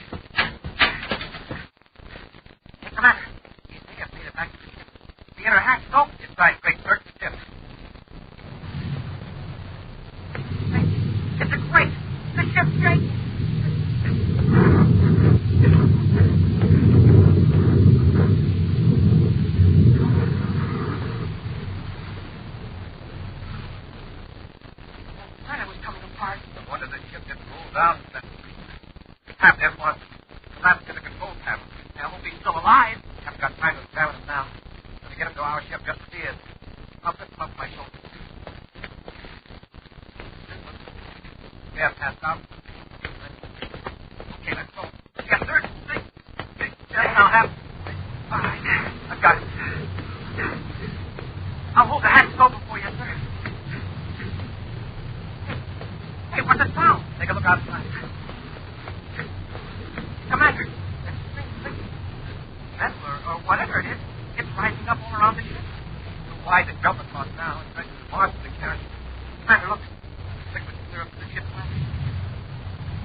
We'll be back to Space Patrol in just a moment. Boys and girls, here's a little problem. How long does it take to cross a street? 5 seconds?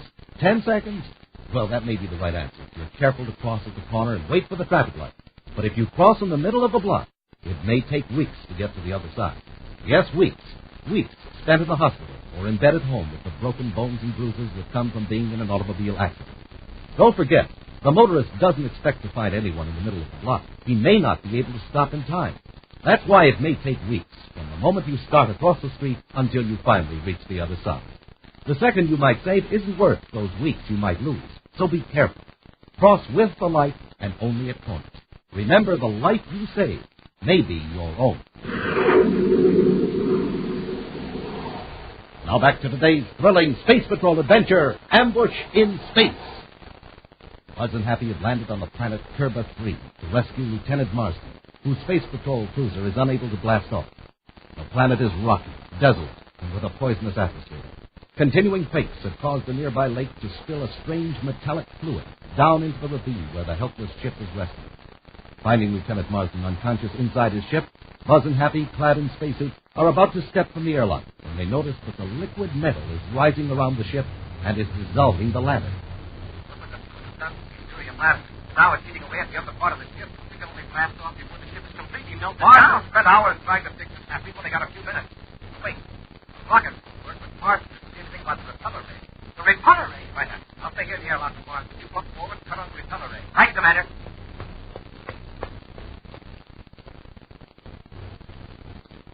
Can you hear me, Hap? Yes, sir. Just advance the power slowly until I tell you to stop. Yes, sir.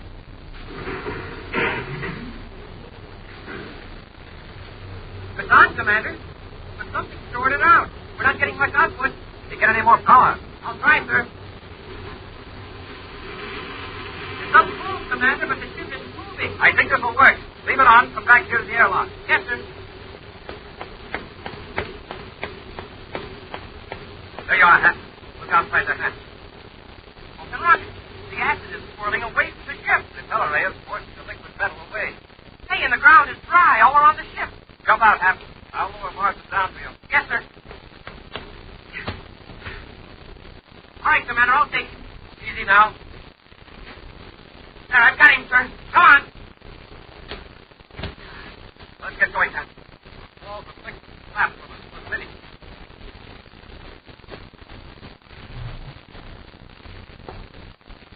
A few steps more and we'll be on high ground. Another quake, Hap. Hey, Commander. Look at Marsden's ship. It's toppling over.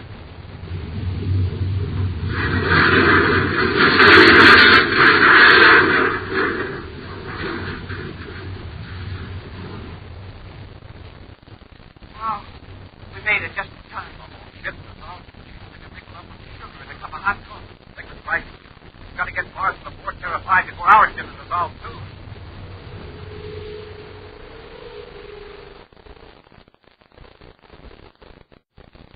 Several miles above the surface of the planet Turba 3, Sindrana observes the scene below through a viewscope, then reports to the Guardian of the Galaxy.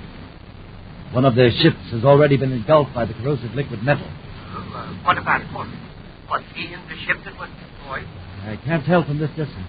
Should I drop lower and investigate? No, I don't think that will be necessary. Wait until the other ship is informed. Then we'll know our intruder. Meteor! Something's gone wrong. What do you mean? The other ship is blasted off. What? In my viewscope, I can see Corey's ship moving, rising into space. Then get away from Turba 3 quickly before he sees you. Perhaps I could destroy him now. He probably won't be expecting it. No. I have another idea. I'm changing our strategy. We will cooperate with our visitors. Cooperate? Yes. But they don't trust us. I know that. But once we gain their confidence and trust, it will be different. For the time being, Savannah, return.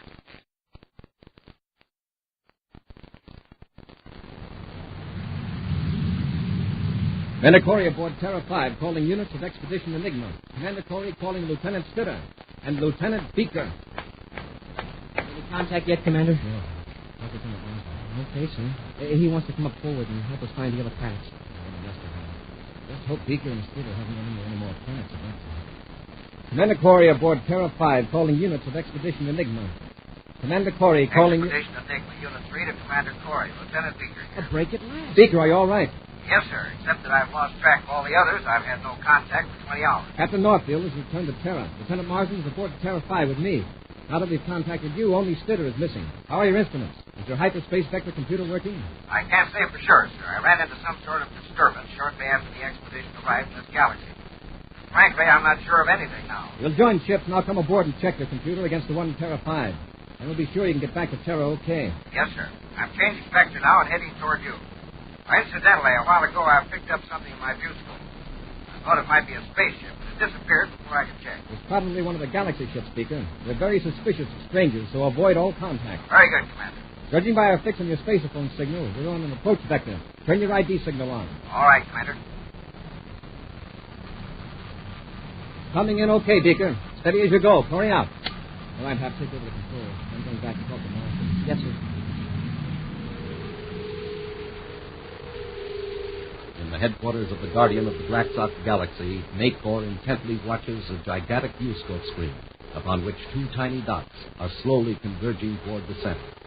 With a smile of grim satisfaction, clicks on a spaceophone transmitter. Good fortune is with us, Sindrana. Corey has contacted one of the other pilots. The two ships are now approaching Turba and Zankoa. Turba and Zankoa? Are any of our ships yet? No, not within 1 million Domegas. Corey and the other pilot are now about 10,000 Domegas apart. Possibly stop either ship now. I didn't tell you all I know. Between Corey and the other ship is the magnetic vortex. They're both heading right toward it. They'll be destroyed. They'll be caught in it before they know anything's wrong. Their ship will be twisted, ripped to pieces by the vortex. Not quite. Only Corey's ship will be destroyed. Then, using the translator here at headquarters, I will warn the other pilot. Because he would have saved his life, he will trust us completely. We can capture him and take over his Dark Eye ship. Exactly. There is nothing to do now but watch the screen and wait until Corey is caught.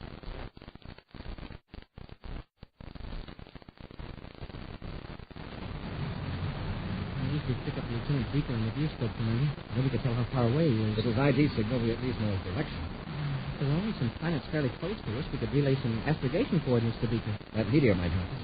That little thing? Several hundred times bigger than a spaceship. It's almost in the same heading we are. If Beaker can pick it up in his viewscope, it'll be simple to figure how far it's up. Sure. He could see that meteor long before he could see our ship. We'll figure its velocity and direction, then contact Beaker. Yes, sir. The meteor isn't as good a guide as a planet, but that's better than nothing. That's funny. What's the trouble? Well, the meteor, sir, seems to be in a regular vector. I see what you mean, huh? Behaving as though it were being guided. Suddenly pulled by a huge object in space. But there isn't any such object. Still, something's affecting it. Next, it'll be affecting us. Commander, Am I nuts, or did that meteor fly apart? It certainly did happen. It's completely disintegrated. If you don't change our vector, the same thing will happen to us. The meteor deflected to starboard, Hap, so we'll veer sharply to port. Yes, sir. How about Lieutenant Beaker? I'll warn him now. Men of Corey aboard Terra 5 calling Lieutenant Beaker. Urgent. Corey to Lieutenant Beaker. Lieutenant Beaker here, sir. Beaker, we're both heading towards some powerful, invisible force. It just deflected a meteor and exploded it. Cut your velocity and set a course 90 degrees to your present vector. Yes, sir. Have you picked this up in your viewscope yet? No, Commander. Well, how about a meteor, roughly on our own heading? I've seen nothing in the viewscope, Commander. And you're probably farther from this course than we are. Keep your ID signal on. Hap and I'll try to work out an astrogation chart on distant stars. When we get one that looks practical, we'll contact you. I get it. We'll try meeting a few million DUs out in space, away from this force you mentioned. Right, Beaker. And since we don't know the extent of that force, the farther away, the better. I'll contact you in a few minutes. Corey out. Now, Hap, we'll take a star pattern and relay the data to Beaker. Beaker can detect the same pattern from his starting position. We'll know we've got a good reference. This is Meteor calling, Commander Corey. Commander, it's Meteor. Got his translator working. Corey here. Go ahead, Meteor. Commander, you are in no danger if you follow my instructions. I'll be glad to help you. Oh, then you know what happened, or nearly happened to us. Yes. I heard your conversation with Lieutenant Beaker. You are in the region of what we call the magnetic vortex. For centuries, our own ships have avoided that part of space. If you will follow my directions, I'll help you to join Lieutenant Beaker. Where are you now? I'm at my headquarters on a distant planet. I'm observing your ship on an ultra-powerful viewscope screen. Then you've plotted the boundaries of this magnetic vortex. Yes, Commander. Considering the way you feel about strangers in your galaxy, you're being extremely cooperative. Well, I realize now that you are keeping your part of your bargain, and that your only desire is to return to your own solar system. Now, if you will maneuver your ship as I direct.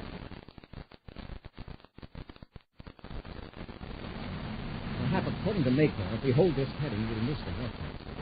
Commander, do you think he's on the level? I don't know. The trouble is, there's no way we can find out.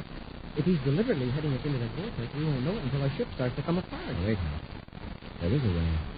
If we were to fire a space torpedo directly ahead of us, what would happen? Well, the torpedo would keep accelerating ahead of us farther and farther. Right. As long as the torpedo didn't change course, we'd know we were in a safe vector. And if it did change... We could have at least a few seconds to act. Hap, align a torpedo to fire on a 0-degree heading. Yes, sir. I'll contact Lieutenant Beaker and see if he's had any luck with that astrogation data. Men of Corey aboard Terra 5 calling Lieutenant Beaker. Beaker here, sir. Did you locate that constellation from the data? Yes, sir. All points checked to less than 1 degree parallax.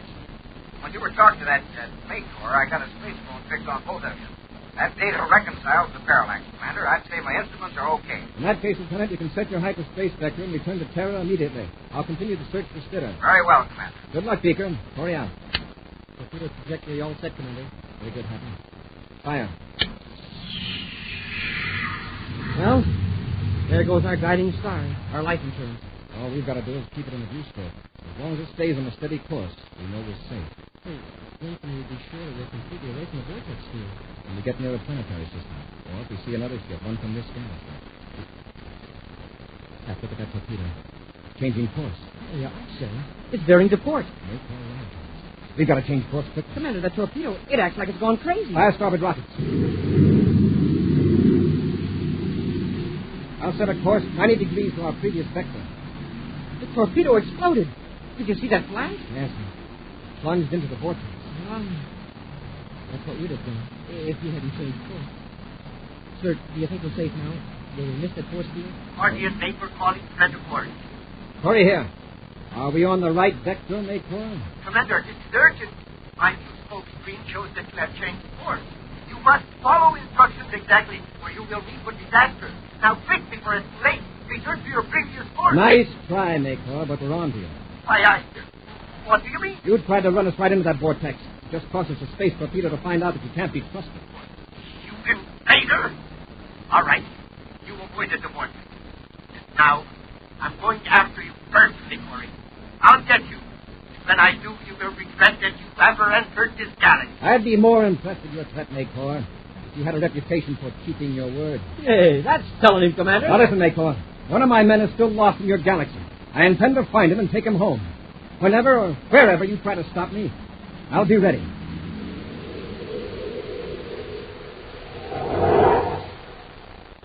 A preview of next week's Space Patrol adventure in just a moment.